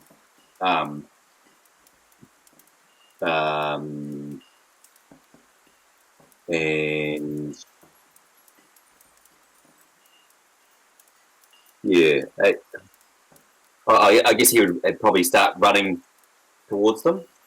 Okay. Attempt to tackle one. Okay. So he's here. The closest one is here. He's just knocked this young woman kind of flying. In fact, I'm going to take her out because she's on the ground. Let's move her over the bar. He's here. He's a matter of 18 foot away from Askell. Oh yeah. So so he would just do a beeline to try and intercept and attempt to tackle. Yeah. Okay. Cool. So you're sitting at a bar stool, getting up from a bar stool. What do we think? Yeah, standing up from a seated position. You're in a bar stool. 10%. So 10% to get up from your stool, and yeah, you're just going to run into him. Yeah. And obviously, I expect there'd be panicked people running in interference as well. So as best as that direction, yeah. Cool. So give me a brawling attack, a knockdown bash attack based on your brawling skill. Give me a roll, please.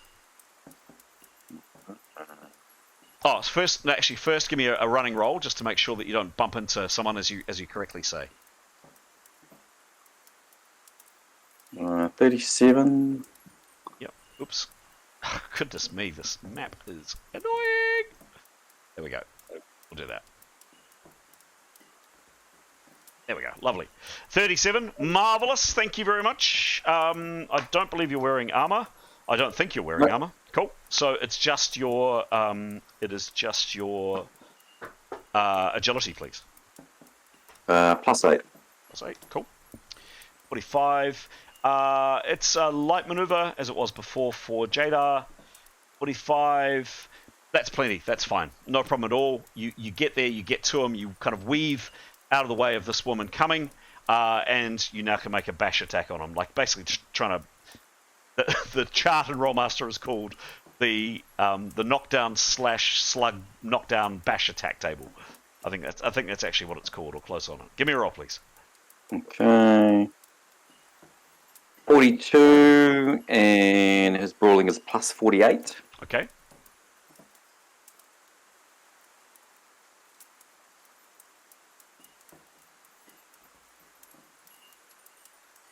Really need some more sound effects, I'm afraid, guys, but never mind. We just got the rain. So brawling is 48. Cool. Yeah, plus 48. Thank you.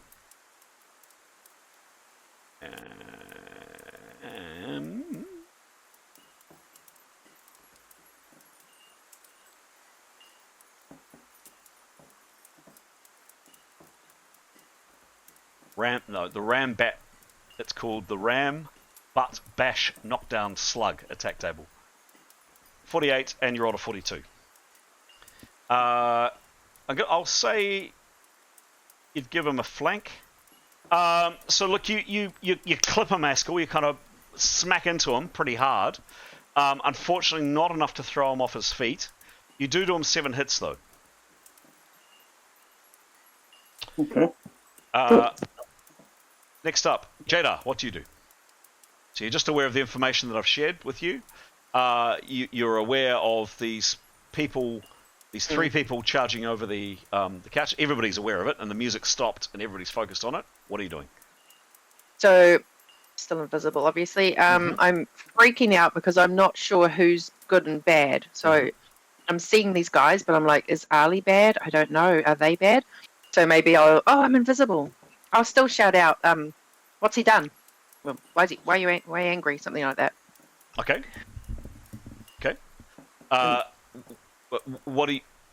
What's he done? Is that what you're yelling out? Yeah. Okay, cool. Okay, you yell it out. You yell that out.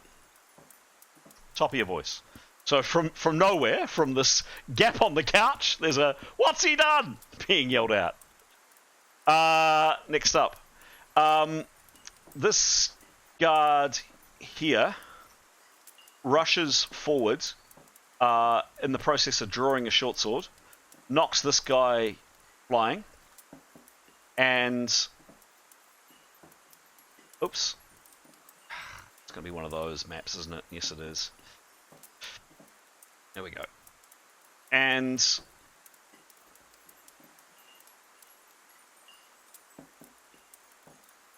rushes up, drawing and attacking at the same time, so he'll have a minus, and also attempts to strike, as Askell's just done, this guy here.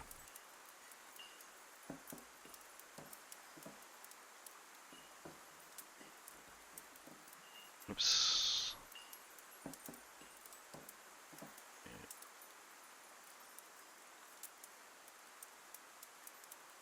Is moving.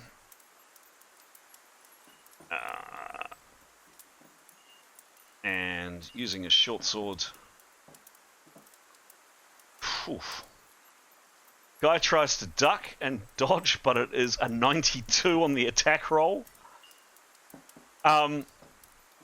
This guardsman, with an absolutely brutal strike, slashes at the shield arm. Askell, you're the only one close enough to hear it, but there's a horrible crunching noise. There's a scream from this man here. He drops the knife he was carrying, and just looks like he's in. Well, actually, no. He collapses on the ground with that stroke, and appears to be out of the fight. Nasty. He goes down. Next up, this one here, this guy here moves up, also draws his sword, glances over his shoulder at his master, and draws his sword. I think we're gonna have a night of this. Sorry, guys. And he's now down onto the ground. Draws his sword, kind of glances over his master, but stands there with his sword drawn, as his companion has just moved up and felled this guy.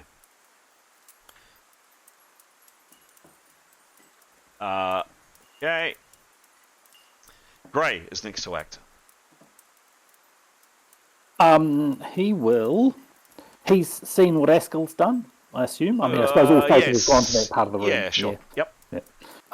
He will.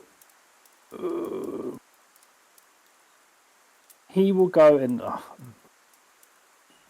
He will get off the stool and move around, not attacking anyone, but moving around closer to sort of back Askell up. So where that Elfie girl person is, just towards the stage of her. Got it.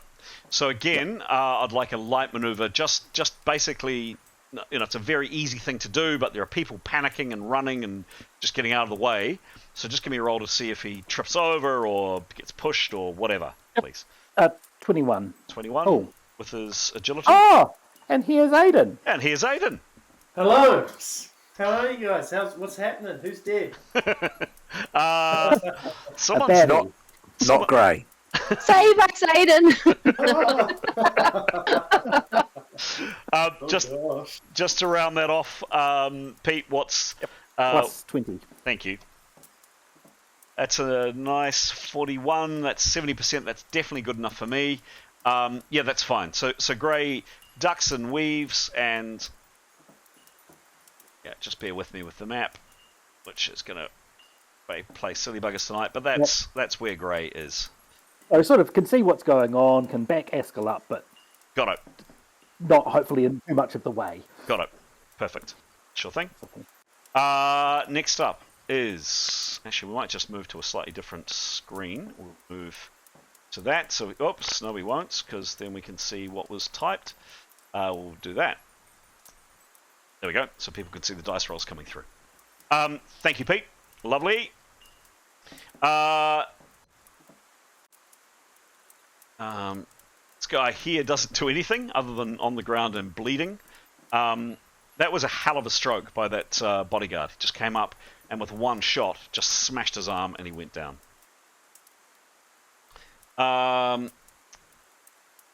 Two. Okay.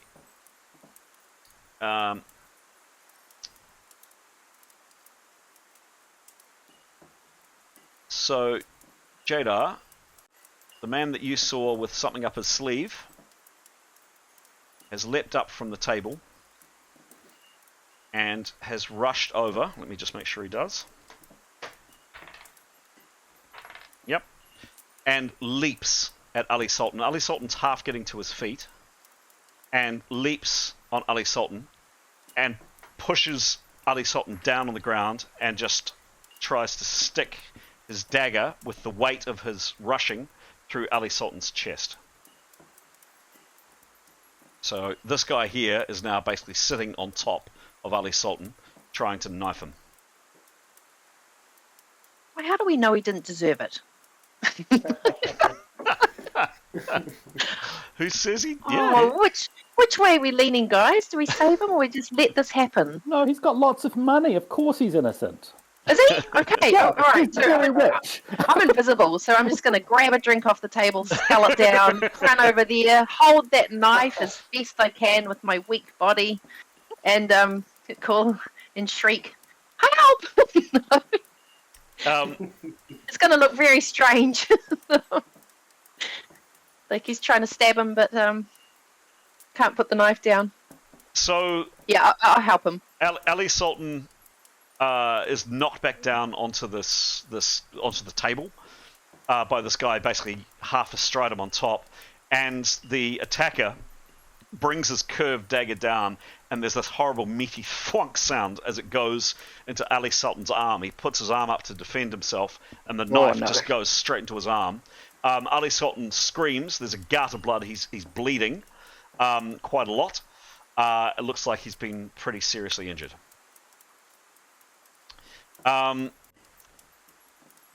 Next up, Nicholas.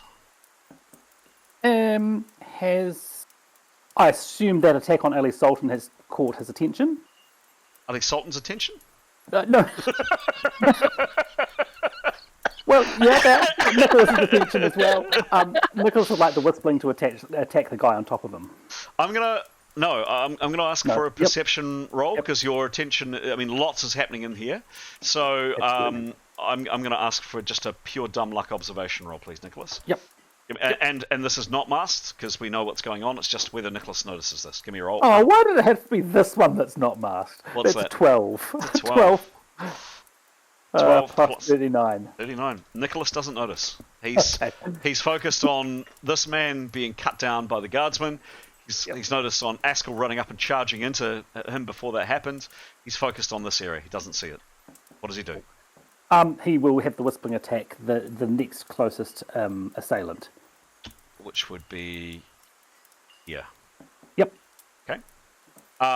Where is the Whispering? Where would the realistically? Where would the Whispering? He would have the Whispering up on the ceiling. And did it need to move to get a bit of perception roll? I'm going to say it was over Ellie Sultan. So that's that's a distance of 30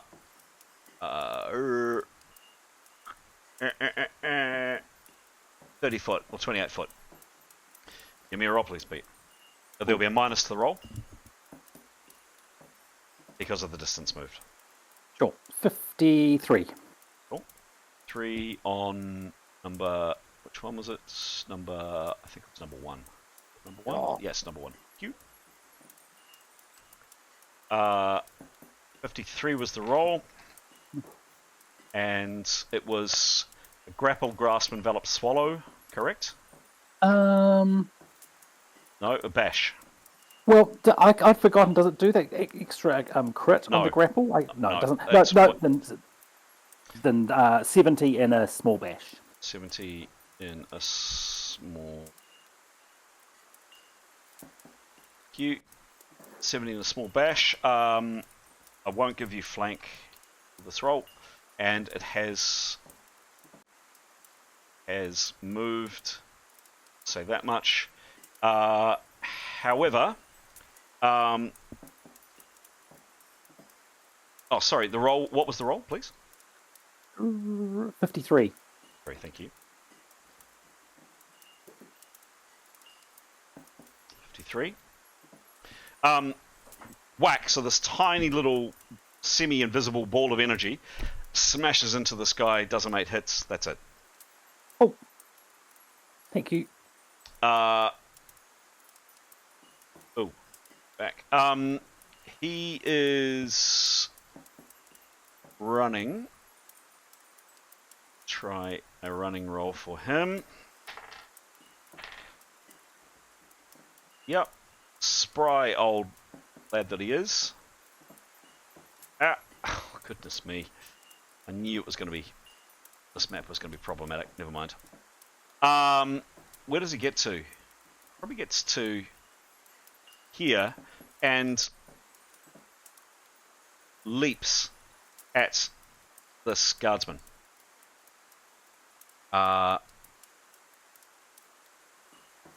Who would get an opportunity strike on him. So this guardsman had his sword drawn and ready, and then this man here will attempt to get him. So this guy here will strike first.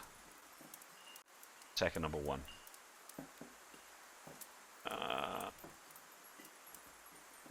And he moved. He did a bit of activity using short swords. Oof. Another really good roll. Brutal strike on this old man. And as the old man leaps for this guard,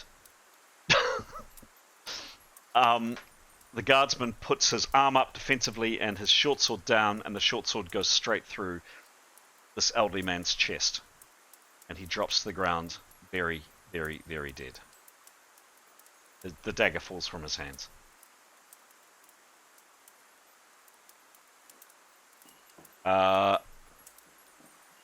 This one here.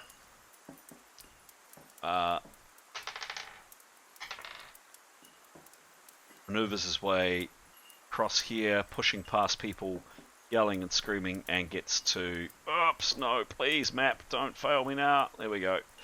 Gets to... Damn it. Gets to about here. Through the very crowded room. Whoops, wrong guy. Wrong guy. Where is he?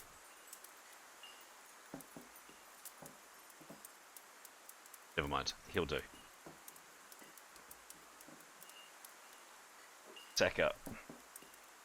4. That guy there. All right. Next, Tanya. Sheer merry hell has just broken out in this place. What do you do? Can I ask, where is our backpack?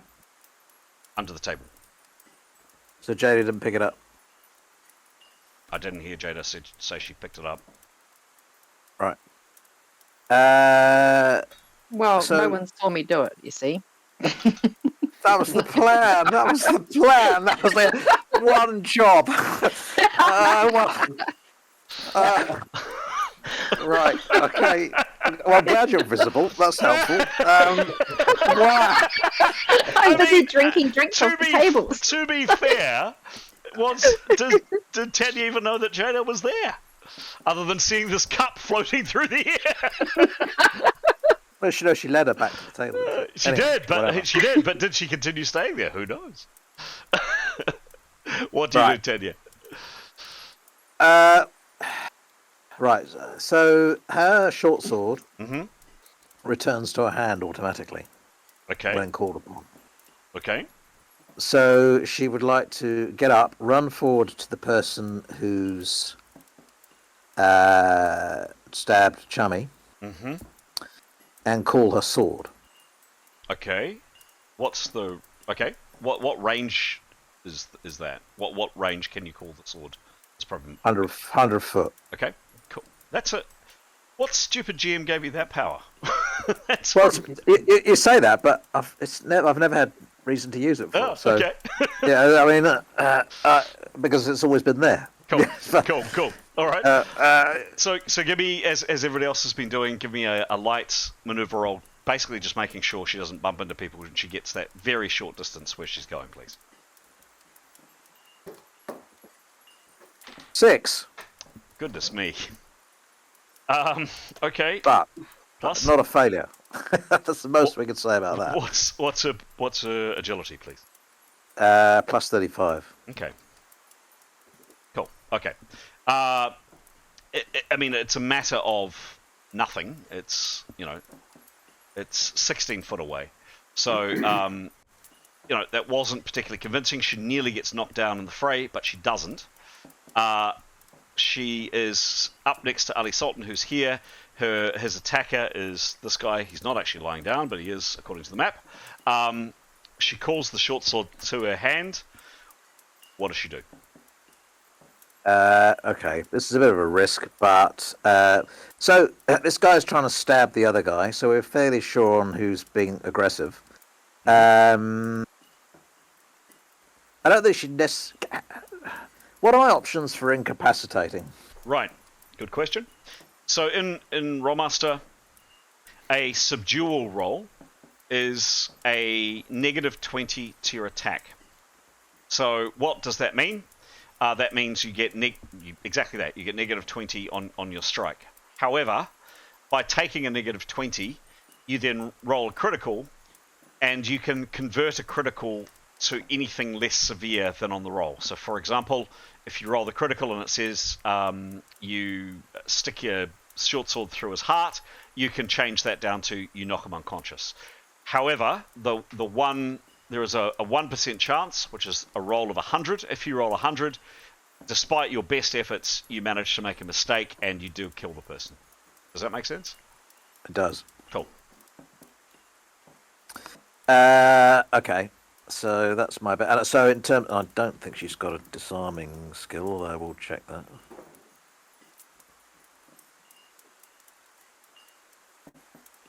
No. Yeah, I guess she'll do that.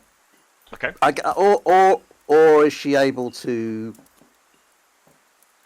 parry on behalf of the person who's being attacked?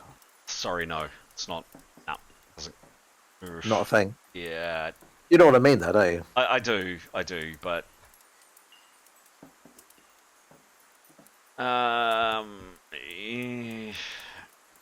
I'll think about it as a rule to take away. I'm going to say for tonight we're going to say no. But I get what you're trying to do, but I haven't quite thought through the mechanics of it. So at this stage, I'm going to say no. Yeah. All right. Well, I guess I'll risk a subdual roll then. Okay. Give me a roll, and it's on attacker 2. You get a flank on this. Okay. 86. It's a good roll. 86. She's plus 97 with a short sword. Okay. Get a flank. You did move a very short distance, so I'm going to reduce a little bit of that.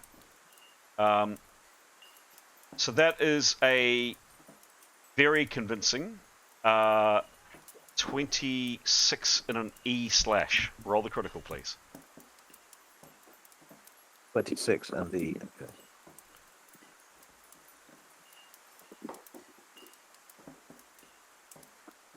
For Christ's sake.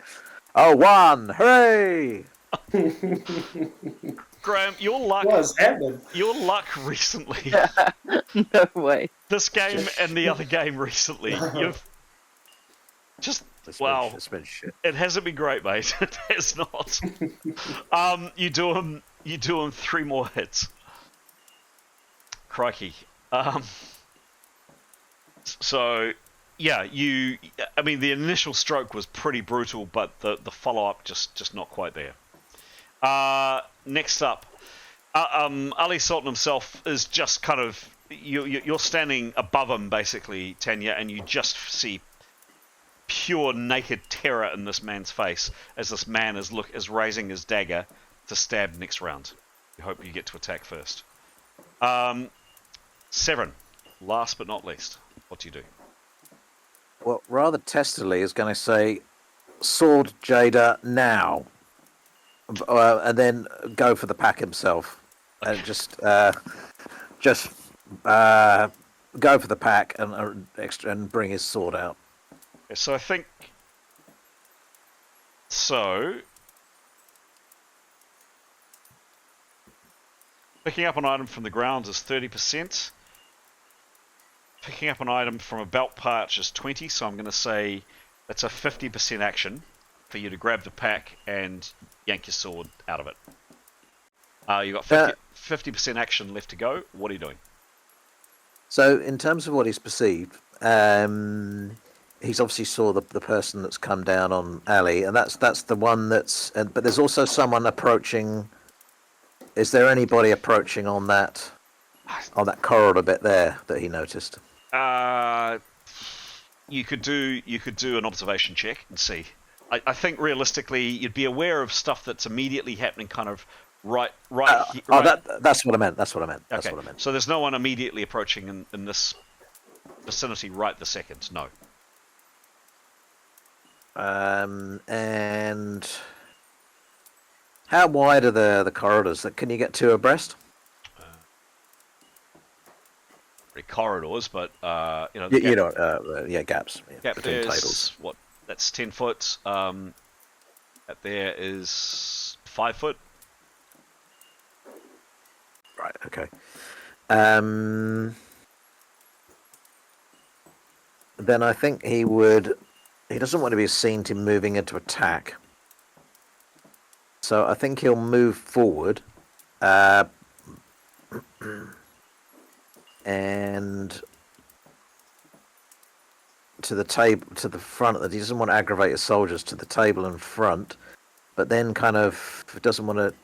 He'll turn his back to the miserable guy being stabbed, which I don't think he can do much about from the other side of the table anyway. Would I be right in saying that? Yep. So instead, what is that brown thing there? That there. The pillar, is it? Oh, that's a beam. Yes. Yeah.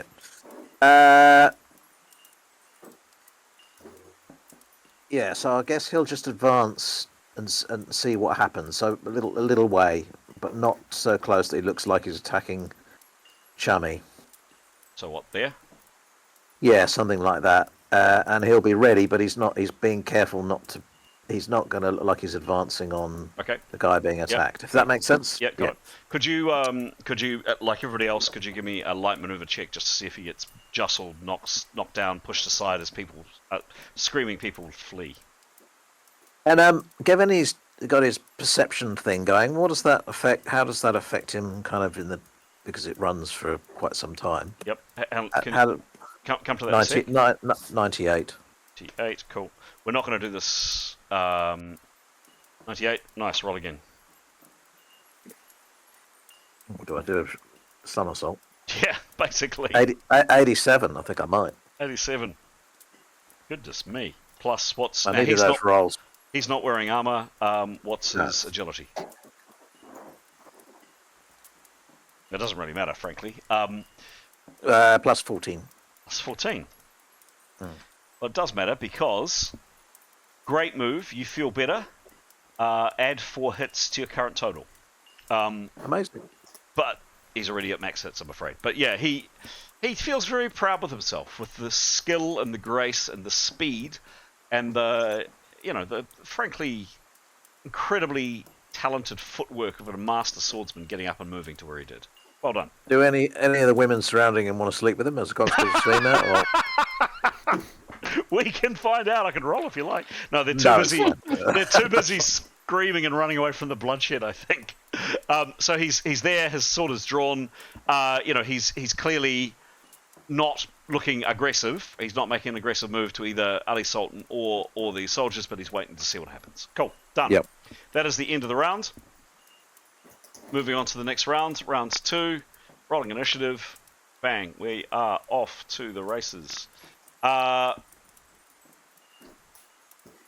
Oops. No, it's number 3. That's number 1. Comes bursting in the door. What is going on here? Number 2. Interesting.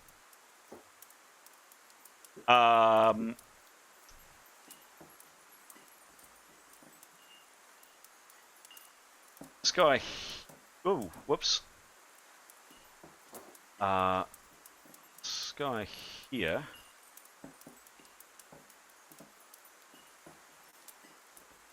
What does he do? Is he aware that his master is in trouble? He's not. He sees this attacker and he leaps, does he? Oh dear. There's the 0-4. And with his hard maneuver to try to jump over the table,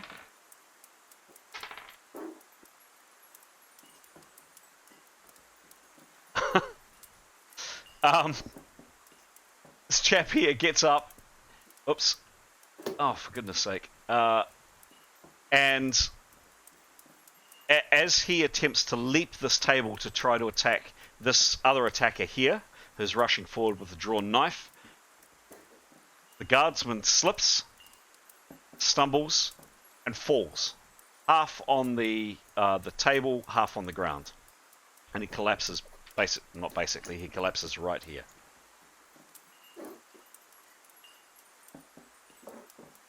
Get it. 2.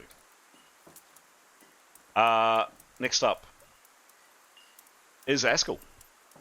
Askell, the guy that you've just thumped for 8 hits, has just been cut down in pretty dramatic fashion by this guardsman here. What do you do? So when you say cut down, is it like he's done? Nothing more to do, or... As per the description, the attacker took a colossal cut to his left hand arm, screamed in pain, dropped his knife, collapsed, and is on the ground not moving, but bleeding quite a bit. In that case, I'll say he's probably done. So I'll leave him. I guess. Where's the next assailant? You saw 3. You focused on this one, and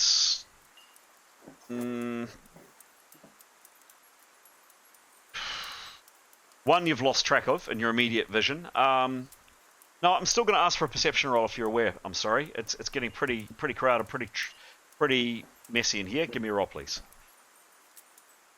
So this is a 10% action to see if you can spot, unless you want to spend more to try to look. Oh yeah, I think let's make it 50% because Okay. he's Okay, so he's obviously a bit of chaos. So yeah. Yep. So your options for perception are either a 10% action, which is at negative. It's been a while since I've done this. Full perception roll at negative 20. Sorry, quick perception roll at negative 10, or a full perception roll at negative 30. Sorry, at 30. Beg my pardon. At 30%. So a quick glance around. So negative 20 to your perception roll for 10% action, or a decent look around for 30% of action. Oh yeah, I'll do 30%. Yeah. Okay, give me a roll, please. Yeah, I got a 50. Plus, what's your perception? Perception. I think it's plus 40. 40. No, plus 25. 25, cool. You have a quick glance around, but it's just too busy around here to really see much of what's going on. There are people screaming and running for the exit, which is out here. You do catch a glimpse, and it is just a glimpse, of one of the guys with a dagger over here, and that's about it.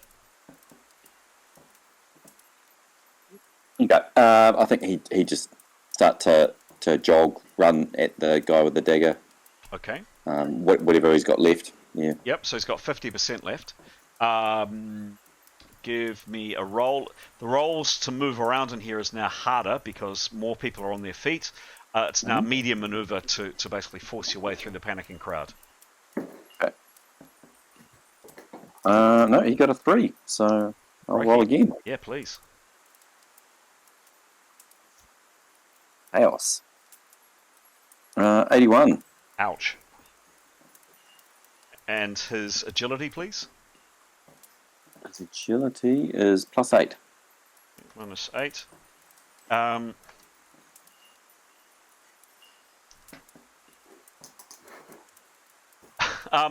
Yeah, Askell, you don't do so well. As you've had your glance around, you start to move forward, and a panicked person, they don't necessarily mean to, you don't think, but you're shoved by someone. You collapse on the ground. You're out of action for 2 rounds, this round and the next round, and you take 3 hits. Nice. I might have shoved you. I'm on about the triplets, right? Yep. Yes. Guys, I will. I will now wait out. Be on the ground, I'm afraid. Next up is Jada. So Jada, your last action was to shout out, what has he done? There was no response to that. It was drowned in the noise and the screaming. What do you do, please? Yeah, I'm going to help out. So, well, should I go and get the weapons now? Or is that ship sailed? Where am I? Where's the weapons and where am I? So the weapons... Sorry, Graham? Presumably Jada would have noticed, right? I'm carrying a dagger. Yeah, you've fair to say... I don't know which way you'd be facing, Jada. Would you be looking at the action or would you be looking at Severin? I would have said you would have been looking at the action, but up to you. Yeah, action. Okay. Yeah. So you didn't see Severin reach down under the table, grab his sword. And that was all that was in there? Well, you don't. To your knowledge, there was a short sword and a broadsword. Oh, yeah. You've just seen Tanya with her short sword strike at the man who's attacking this guy. So, all right, I'll help out too because I think I'm carrying my dagger still. So I'll help out. I'm still a bit unsure who's good and who's bad, but so I might not try and kill him, but just sort of stop him. Okay, so it's a pretty confused scene here, but the way to kind of describe this is Ali Sultan is kind of lying on the table. This guy is half kneeling, half standing over Ali Sultan. He's been struck on the side by Tanya. Realistically, there is no way for Jadar to get at him currently unless she moves. Where would she move to? I'll go around the right where there's some room. Okay. So around here, you tell me where you're going. Oh, what is that thing? Is that a table? So the red ones are tables. Oh, okay. Yeah, I'll walk around that. Yeah. Okay. Oh gosh, it's a bit cluttered, isn't it? It is getting very cluttered.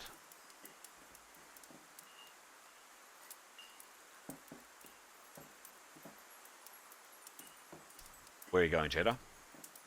Yeah, around the right of all that stuff to the person. So you're going kind of all the way around to get to it? Yep. Okay. So again, the same with Askell. I'd like you to do a medium maneuver just to kind of force your way through the crowd, please. 97. Nice. Woohoo. Roll again. Why? That one was perfectly good. Yeah, but 23. 23 plus, what is her agility, please? Agility is plus 14. Nice. 134. So 100%. So Jada, you managed to weave and duck, and oh my goodness, this thing is driving. Flying. You are flying. And I am going to say how we've. I mean, it's a very short physical distance. 8 foot, 9 foot, 10, 20. It's short, but there are so many people that you've got to push through. I'm going to say in this situation, you don't get because of the route that you chose. You don't get a chance to attack this round. Your action is moving through people, but you're now behind this man who was attacking Ali Sultan. Okay, next up, this one here. No.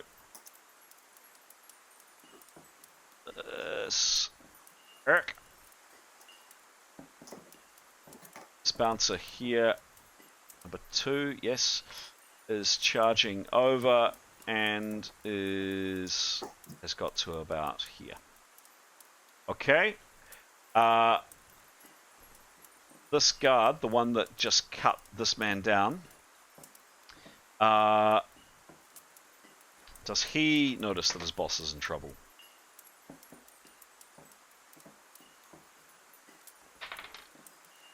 Yes. He does see what's going on, and decides to come this way to try to protect his boss. But like Jadar, he's basically climbing over the table.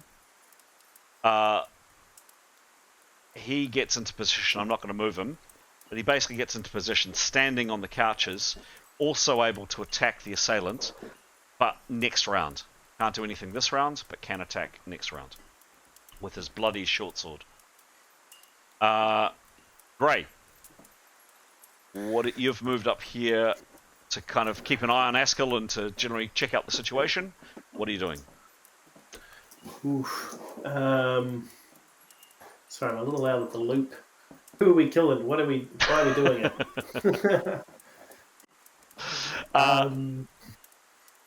Does someone want to explain for Gray?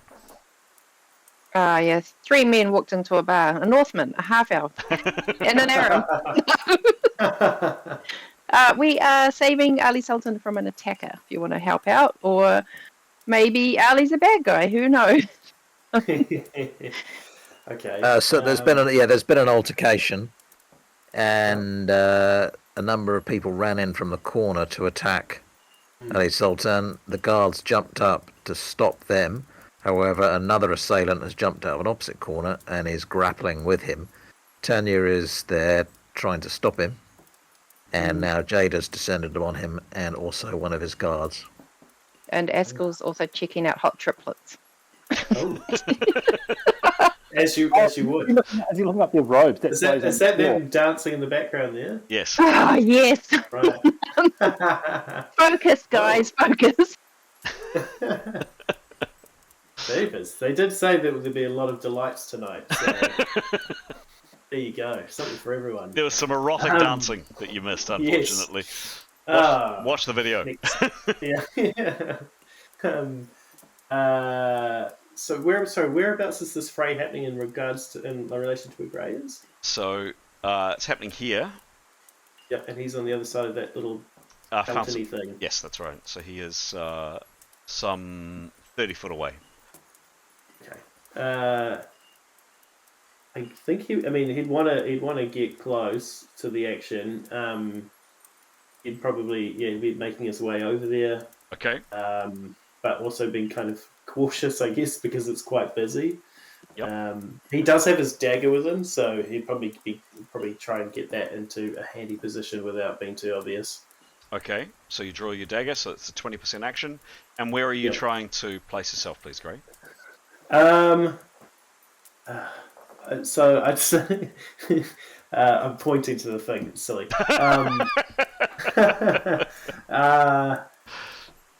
There's kind of like a little free spot over by that pillar.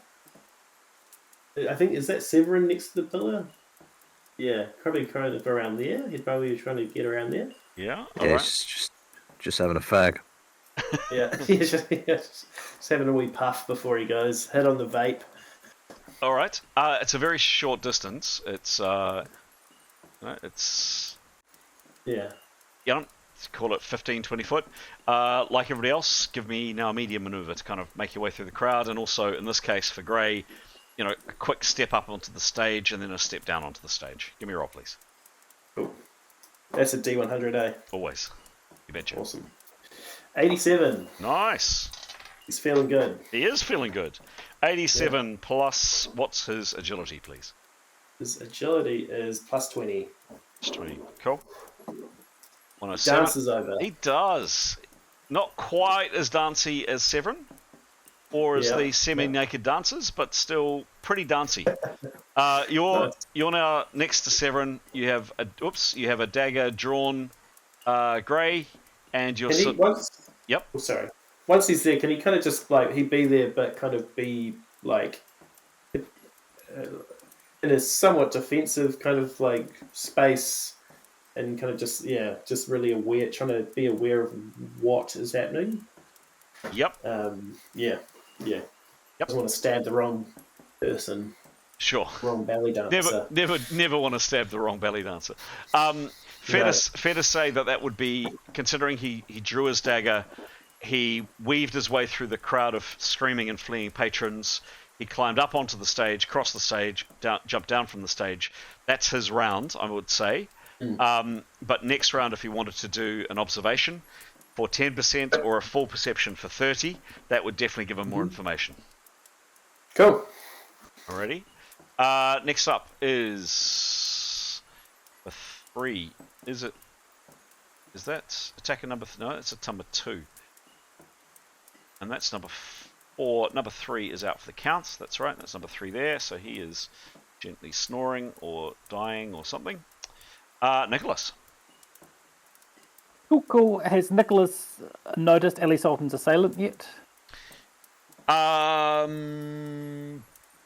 mean, fair to say the action's kind of shifted over here. I think there's a greater chance now. Give me a roll. A much greater chance now, Pete. But give me an observation roll.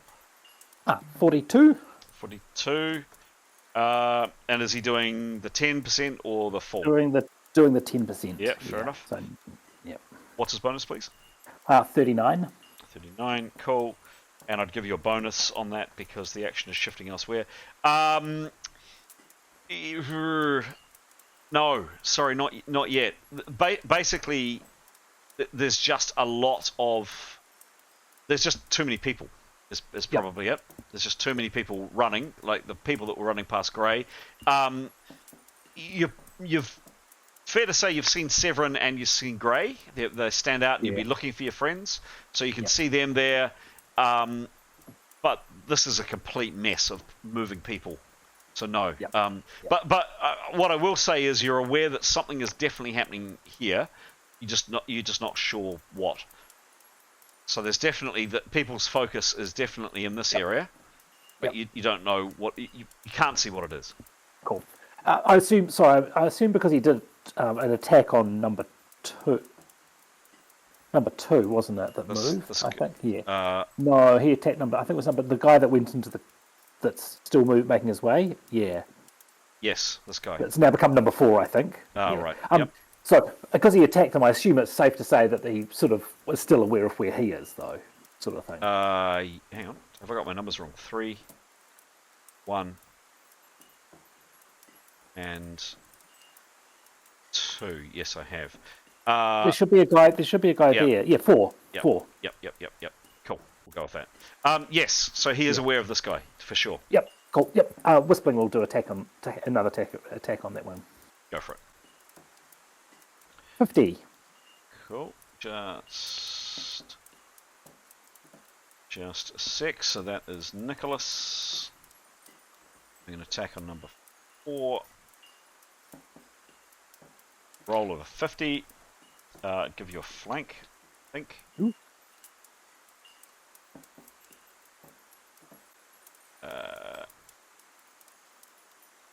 And yeah, that's 11 on an A. Roll the A, please. Ooh.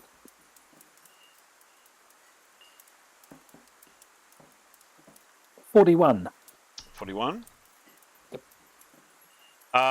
You whack him in the calf. 6 hits. You have the initiative, and you've bruised him, Pete. Ooh. Ow! Yeah, basically. Well, with a 3-inch little sphere, that's probably about right. Right. Unfortunately, can I ask what does having initiative mean in this case? You would, before that person acts, if I start to describe his actions first, you can stop me and say, no, actually Nicholas gets to act first on that person. Okay, cool. Yep. Thank you. Yep. Unfortunately, our friend here appears to have beaten both Tanya and everybody else. No, his action was later. That's right. And he attacks Ali Sultan again. He is absolutely fixated on ending Ali Sultan. Oof. It's 10 and an E puncture. I'm going to roll the E out in the open because I just think this could be quite interesting. Exclamation mark RD100. E puncture coming on Ali Sultan. 3.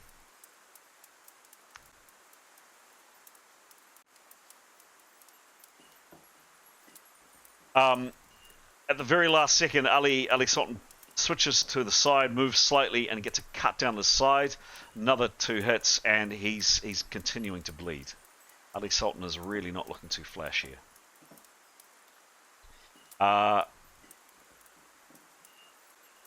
Tanya. Okay, now she'll full attack. Full attack. Sure thing. She still gets the flank. Go for it. 73. Ooh. Now she doesn't have activity this round. She's already in place, so that comes off. She gets a flank attack, and the roll was a 73. She's not parrying. That is a pretty impressive 175, which means it does overkill.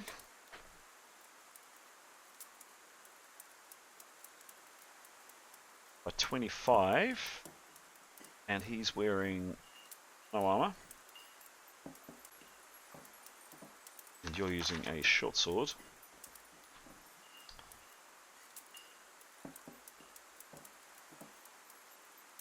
Here we go. So that's an additional 5 hits. So that's 31 in an E. I don't think that's an additional crit, but I'll check.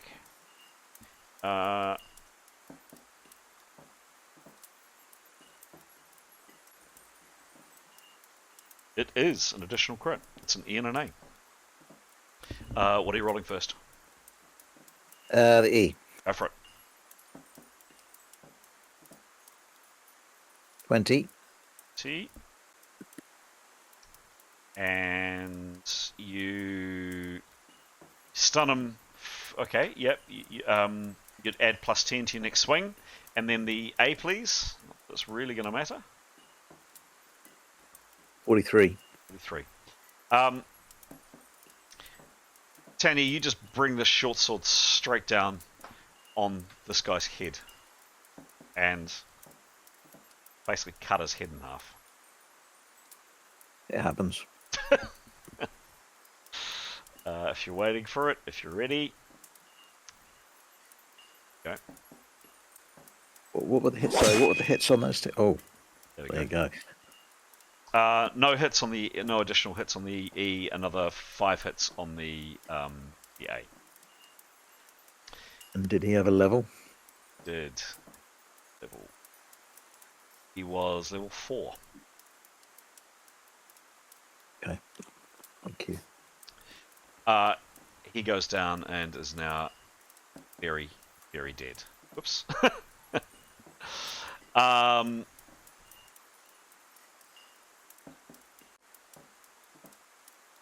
This guy here, number 4.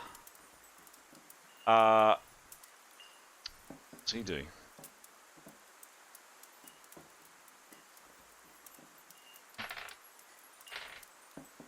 Yeah.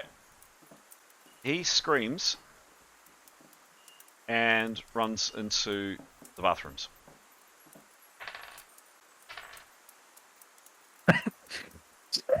Sudden stomach trouble. Maybe. Something like that. Where'd he go? I can't even see where he's gone. There he goes. He does manage to duck out of the way of others and rushes in there. Severin, what are you doing? So, any assailants that he can perceive?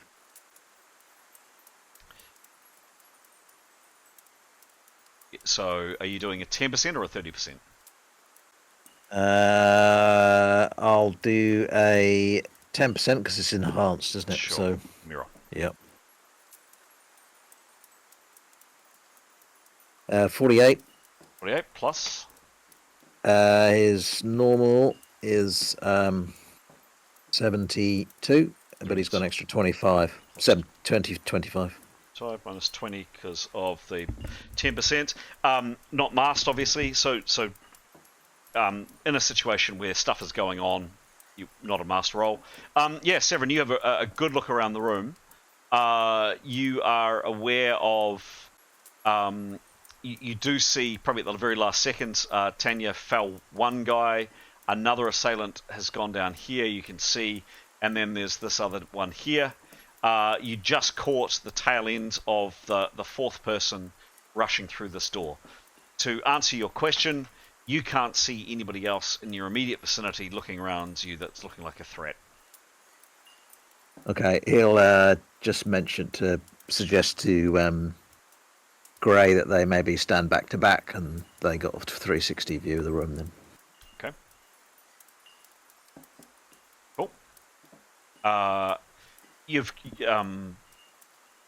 Gray is out of action this turn. Severin, your action was only 10%. You've got 90% left to act. Other than saying that to Gray, what do you do? If anything else? Just perceive the hell out of the room. Yeah. Okay. Looking. Cool. And last to act is Ali Sultan. He doesn't do a lot.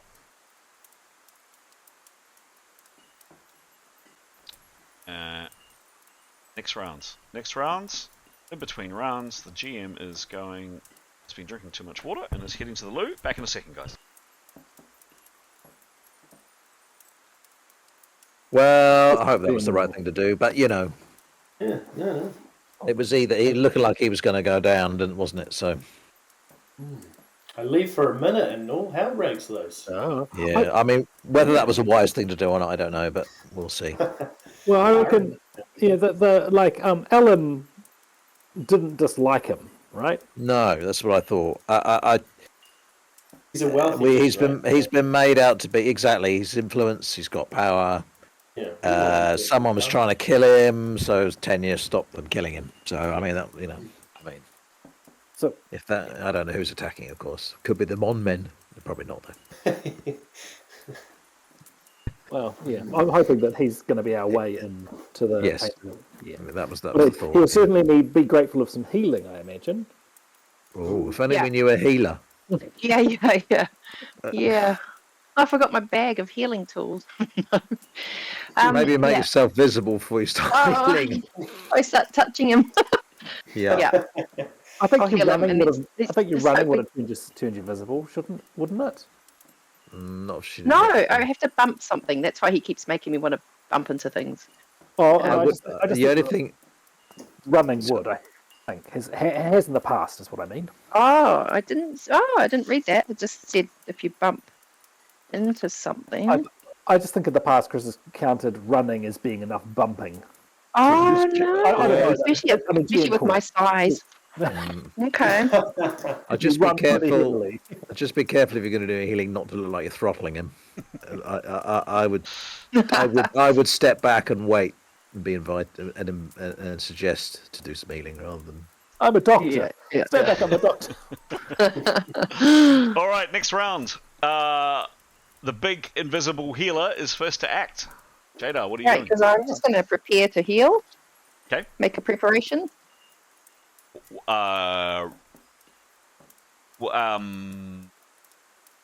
What is? I don't know what does that mean? What are you planning I'm on doing? preparing a spell. I'm not sure. Maybe Oh, you're just preparing like a spell. Preparing a spell. to just like I don't know which one yet. But do I have to say which one? No, you don't. You are still invisible. I'd ask now for a very hard maneuver to avoid being bumped into by someone else. You managed to make it last time. Oh, I can just be visible now, I think. So you cancel the spell. Does everyone reckon I should cancel now or wait?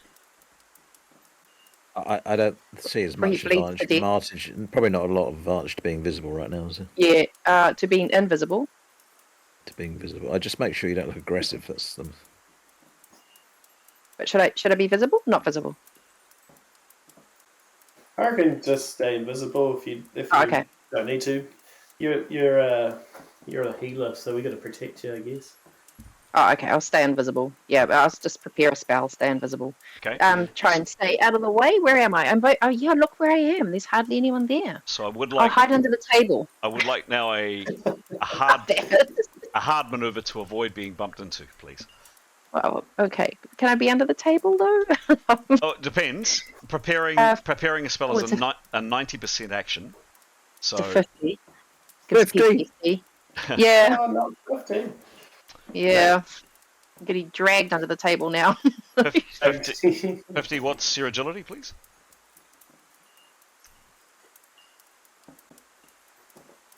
Jada, what's your agility? That's 14. Thank you. Jada, you have a 30% chance of avoiding somebody shoving you or pushing you. 30 or under and you're fine.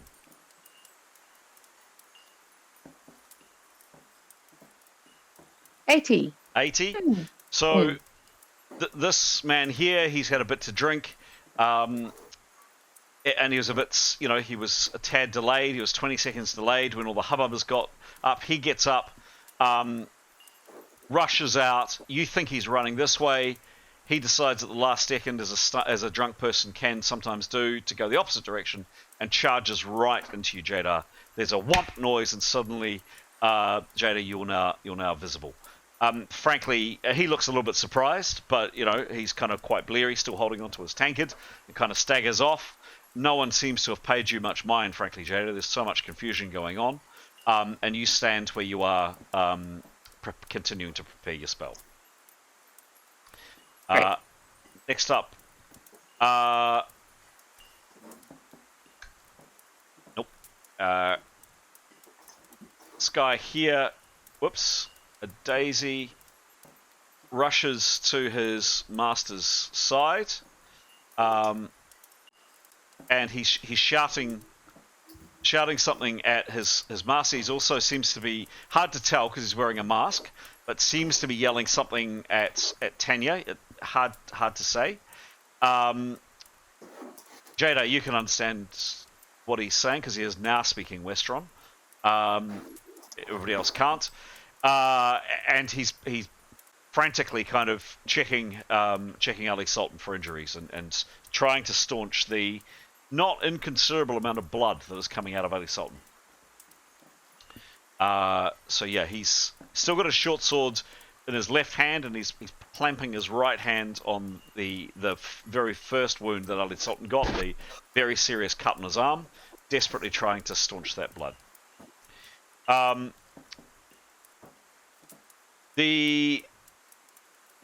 of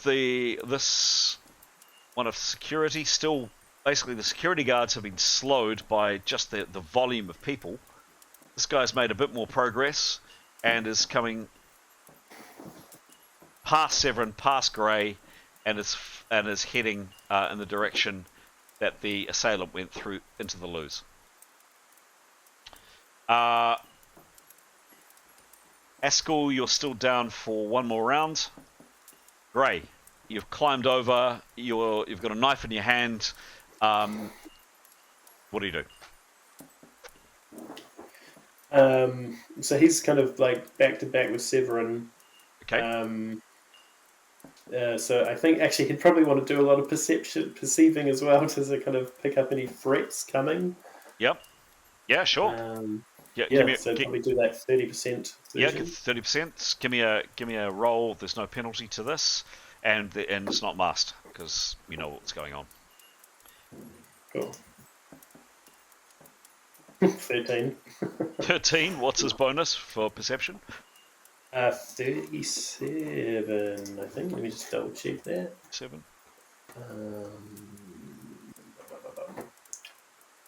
Oh, no, 38. 38. Whoa! Hey, there you go. Look, he's scanning the room. Most people are just legging it. What he does notice is Alam, who's coming running up on stage. Oops, that's not Alam. That's your host. Up on stage, and tears are just rolling down his face, and he's just yelling something in Haradanian. He looks utterly distraught. Okay, maybe we accidentally chopped the head off the wrong guy. Sorry, I'm still trying to get my bearings. So is anyone else currently engaged in battle? No, there's no immediate fighting. The last person that you saw fall was the one that Tanya chopped. This guy here. Okay. I guess Grey would probably want to stick with Severin and just keep surveying, but maybe he would just kind of slide the dagger so that it's an easy reach, but it's like not super visible. If the guy's super upset, he probably doesn't want to have a dagger in his hand. Okay. So kind of keep it handy, but conceal it a little bit. Do a little sleight of hand. Wee bit of sleight of hand. Cool. All right. Cool. Yeah. Cool. Done. Done.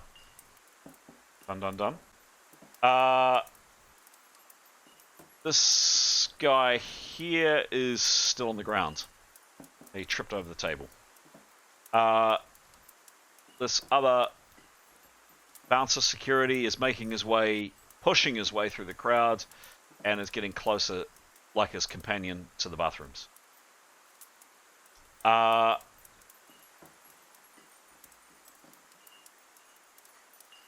Nicholas. Nicholas is going to attack the guy in the bathroom. Yeah! What's the whistling? There's a door.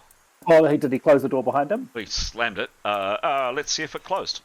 It is a... I don't know. There is a 40% chance the door closed behind him. ! R space D100. 40 or under and the door's closed. Otherwise, it's open. It's closed. It's closed. Okay. Nicholas will just have the...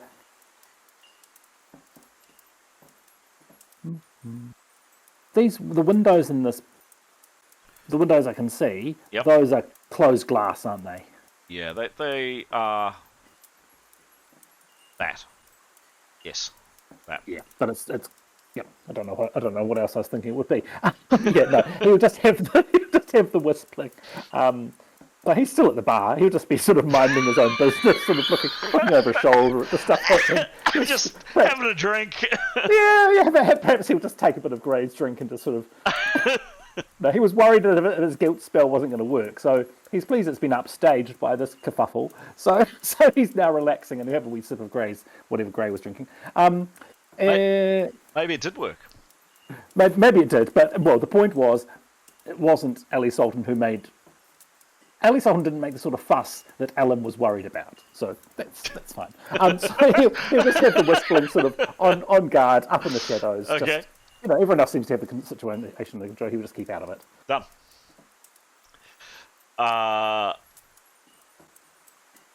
Ooh. Okay. Ali Salton again is just yelling at the man, his bodyguard, desperately trying to staunch the blood. Pretty incoherent. He's going quite pale. Next is Tanya. Yeah, Tanya will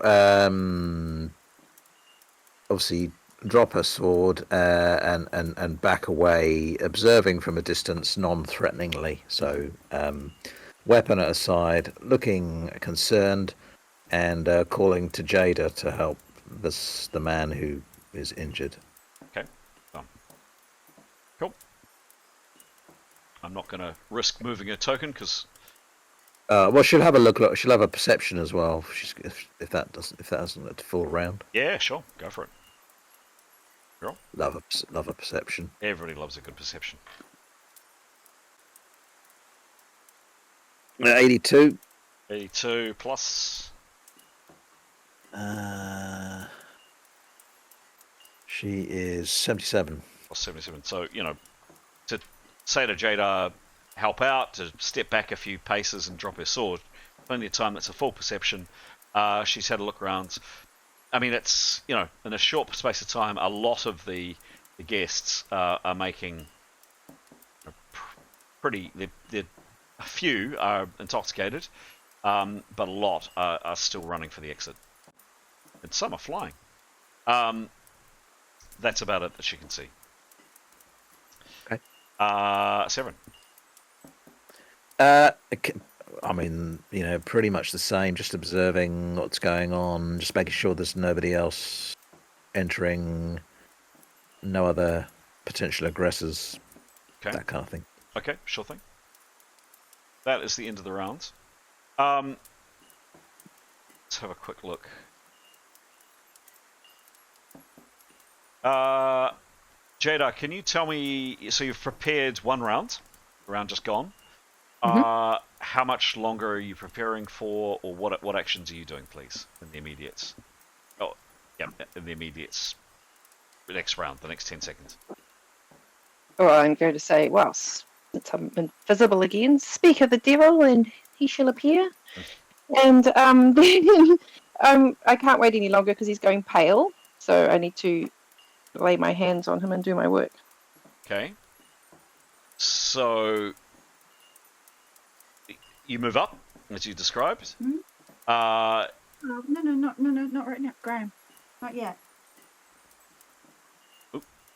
So you move up to him. This guardsman here, in kind of quite strangely accented Haradanian, but certainly understandable by Jada.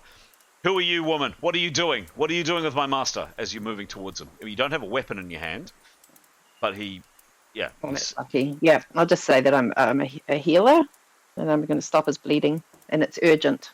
If I don't act now, he may die. Okay, cool. Could you give me? I'm going to say just a straight presence check. Basically, heated situation. This guy's just seen. He really doesn't know you. I just want you to kind of come across with this dice roll as kind of convincing and authoritative. Give me a roll, please. Give me a roll. 26. 26. Yeah, this is out of 50. You've got to beat 50. What's your presence? It is plus 27. Woo! It's 27. You needed to beat 50. You bet 50. So, yeah, he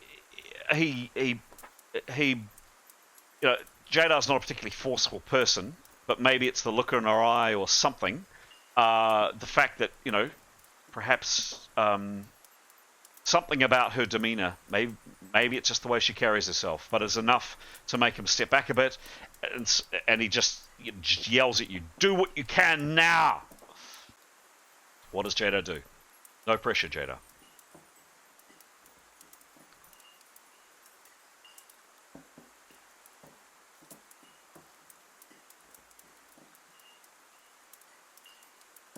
Hello, Jadar. Whoops. Just thinking, cut repair or vein repair? Seeing which one's better. I'll go cut repair, although I don't entirely understand what it does. Would you like to phone a friend, or would you like to use some help? Oh, it just says, okay, so it can repair wounds that bleed, which is what he's got, for up to 3 hits a round.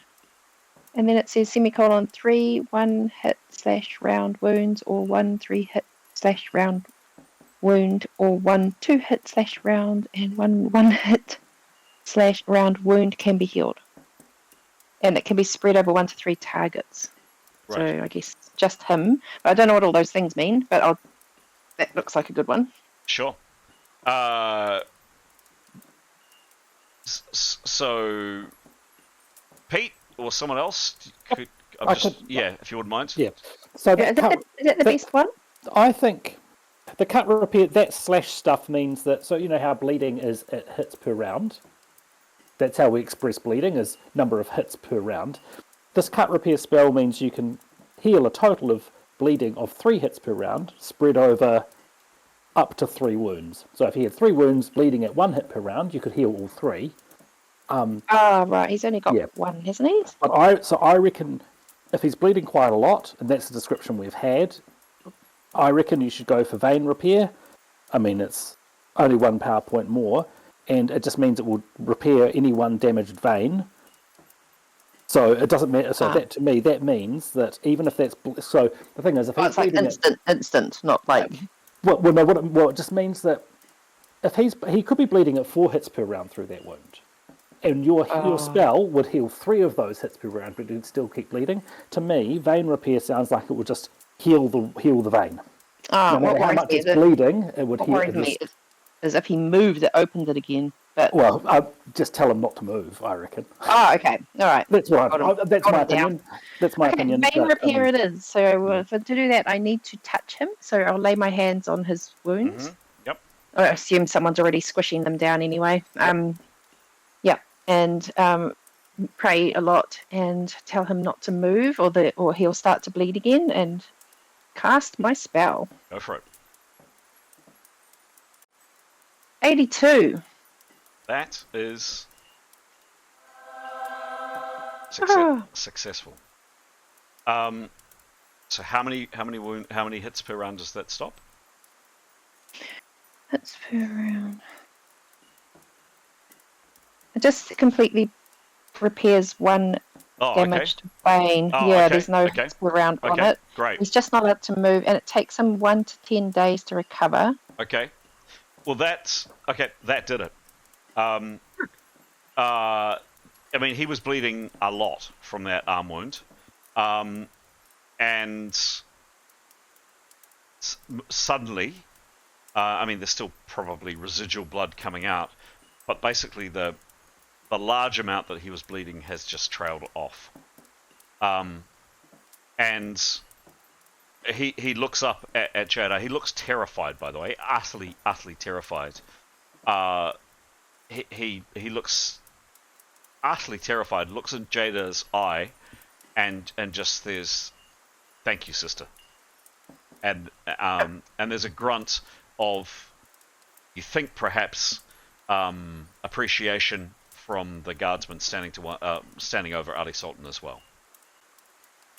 Anything else you do, Jada? No, just look around and see what's happening, what the reactions are, crowd reactions. Okay. So, okay.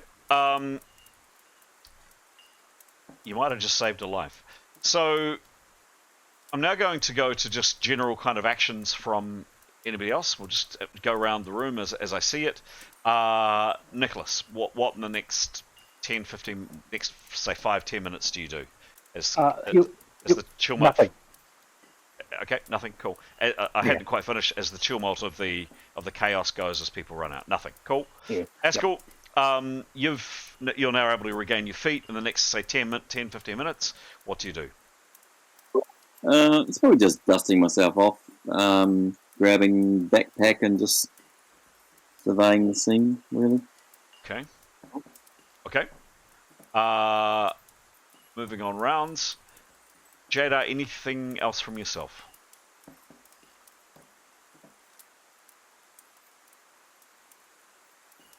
Do you mean me? Yeah. Do you do anything else? Anything else? Oh, in the I next suppose I should. 10, 15 I should minutes. I should talk to the guy, shouldn't I? Just healed him. Are you okay? What's going on? Who are these people? Okay. Okay. I'll come back to that in a second. Cool. Tanya, next actions for the next 10, 15 minutes.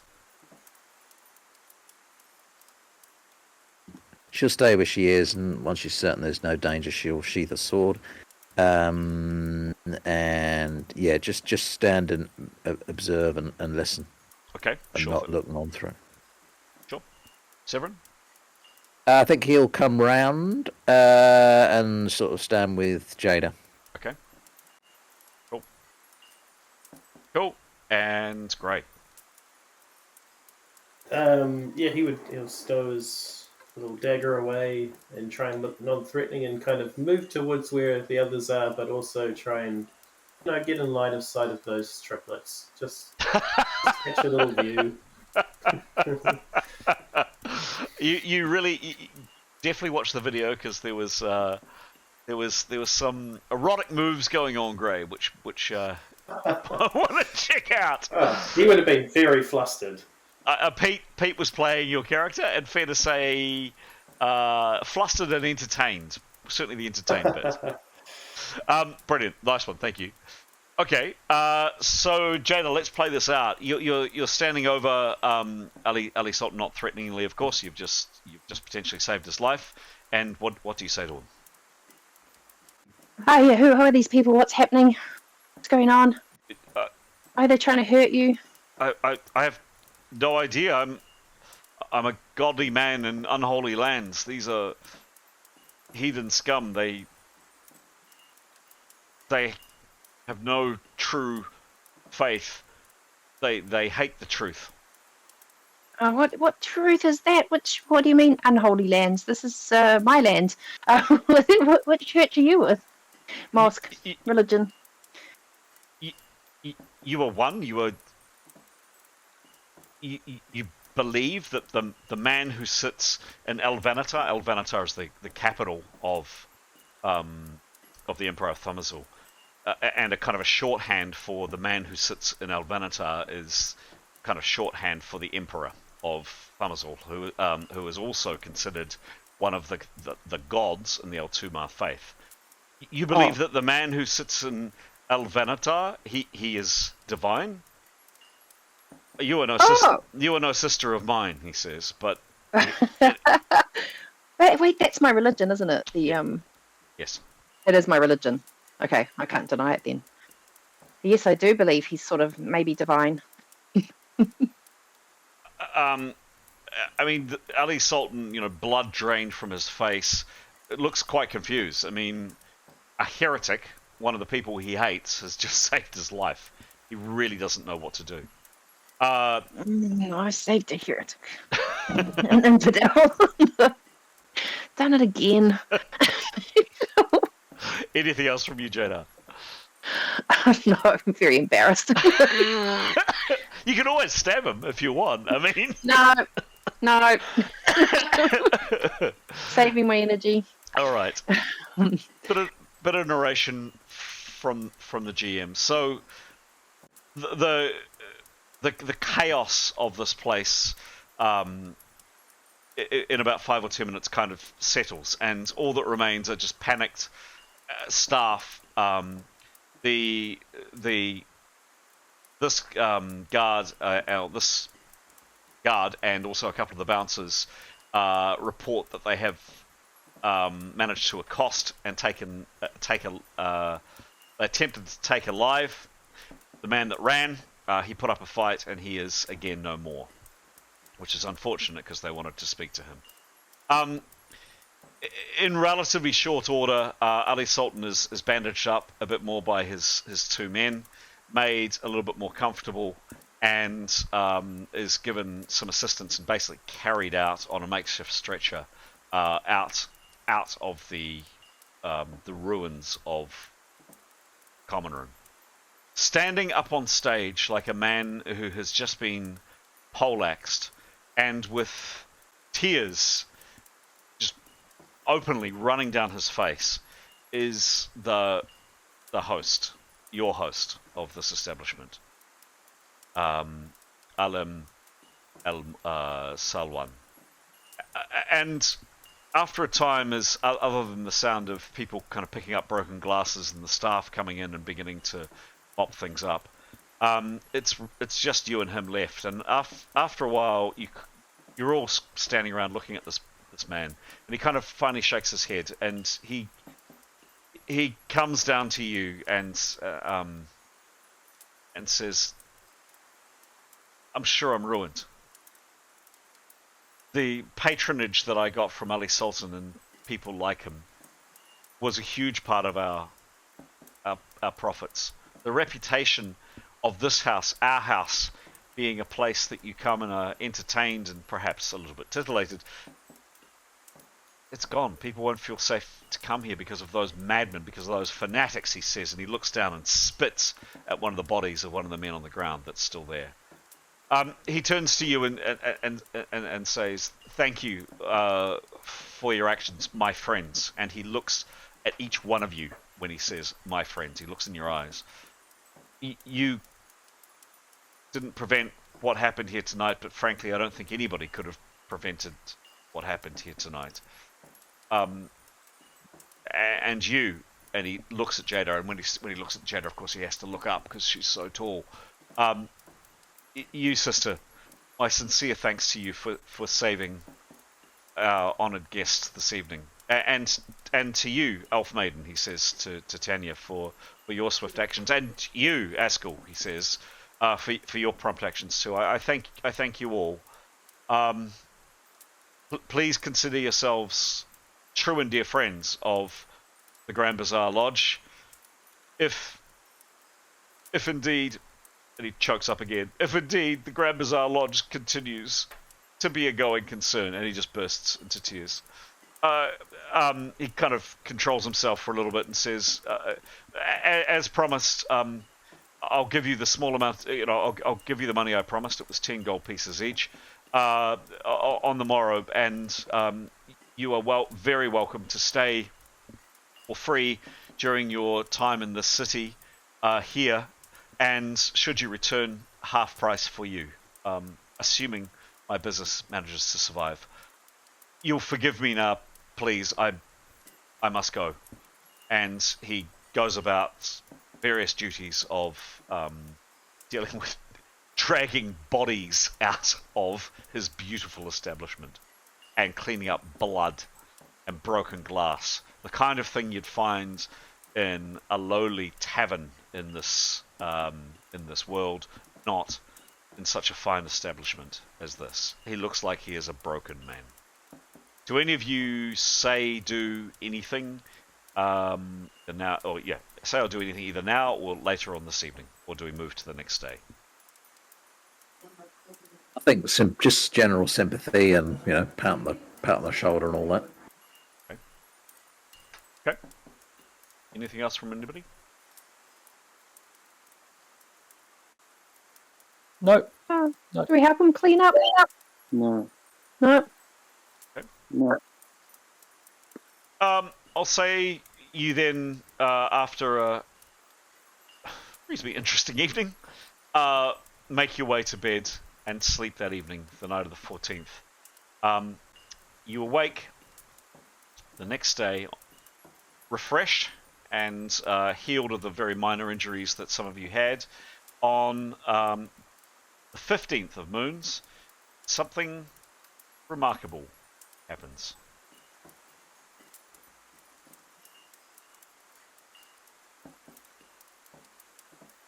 That is, it stops raining. 4 days that you've been here so far, it has absolutely bucketed down with rain. But finally, at long last,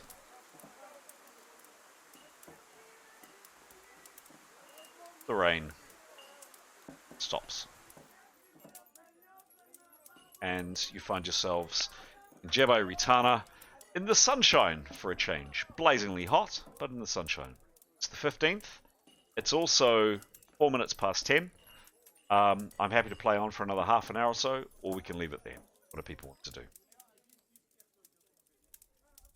Oh, I have to leave. Yeah, Yeah. I scoot off. And Yep. To make a phone call. Alrighty.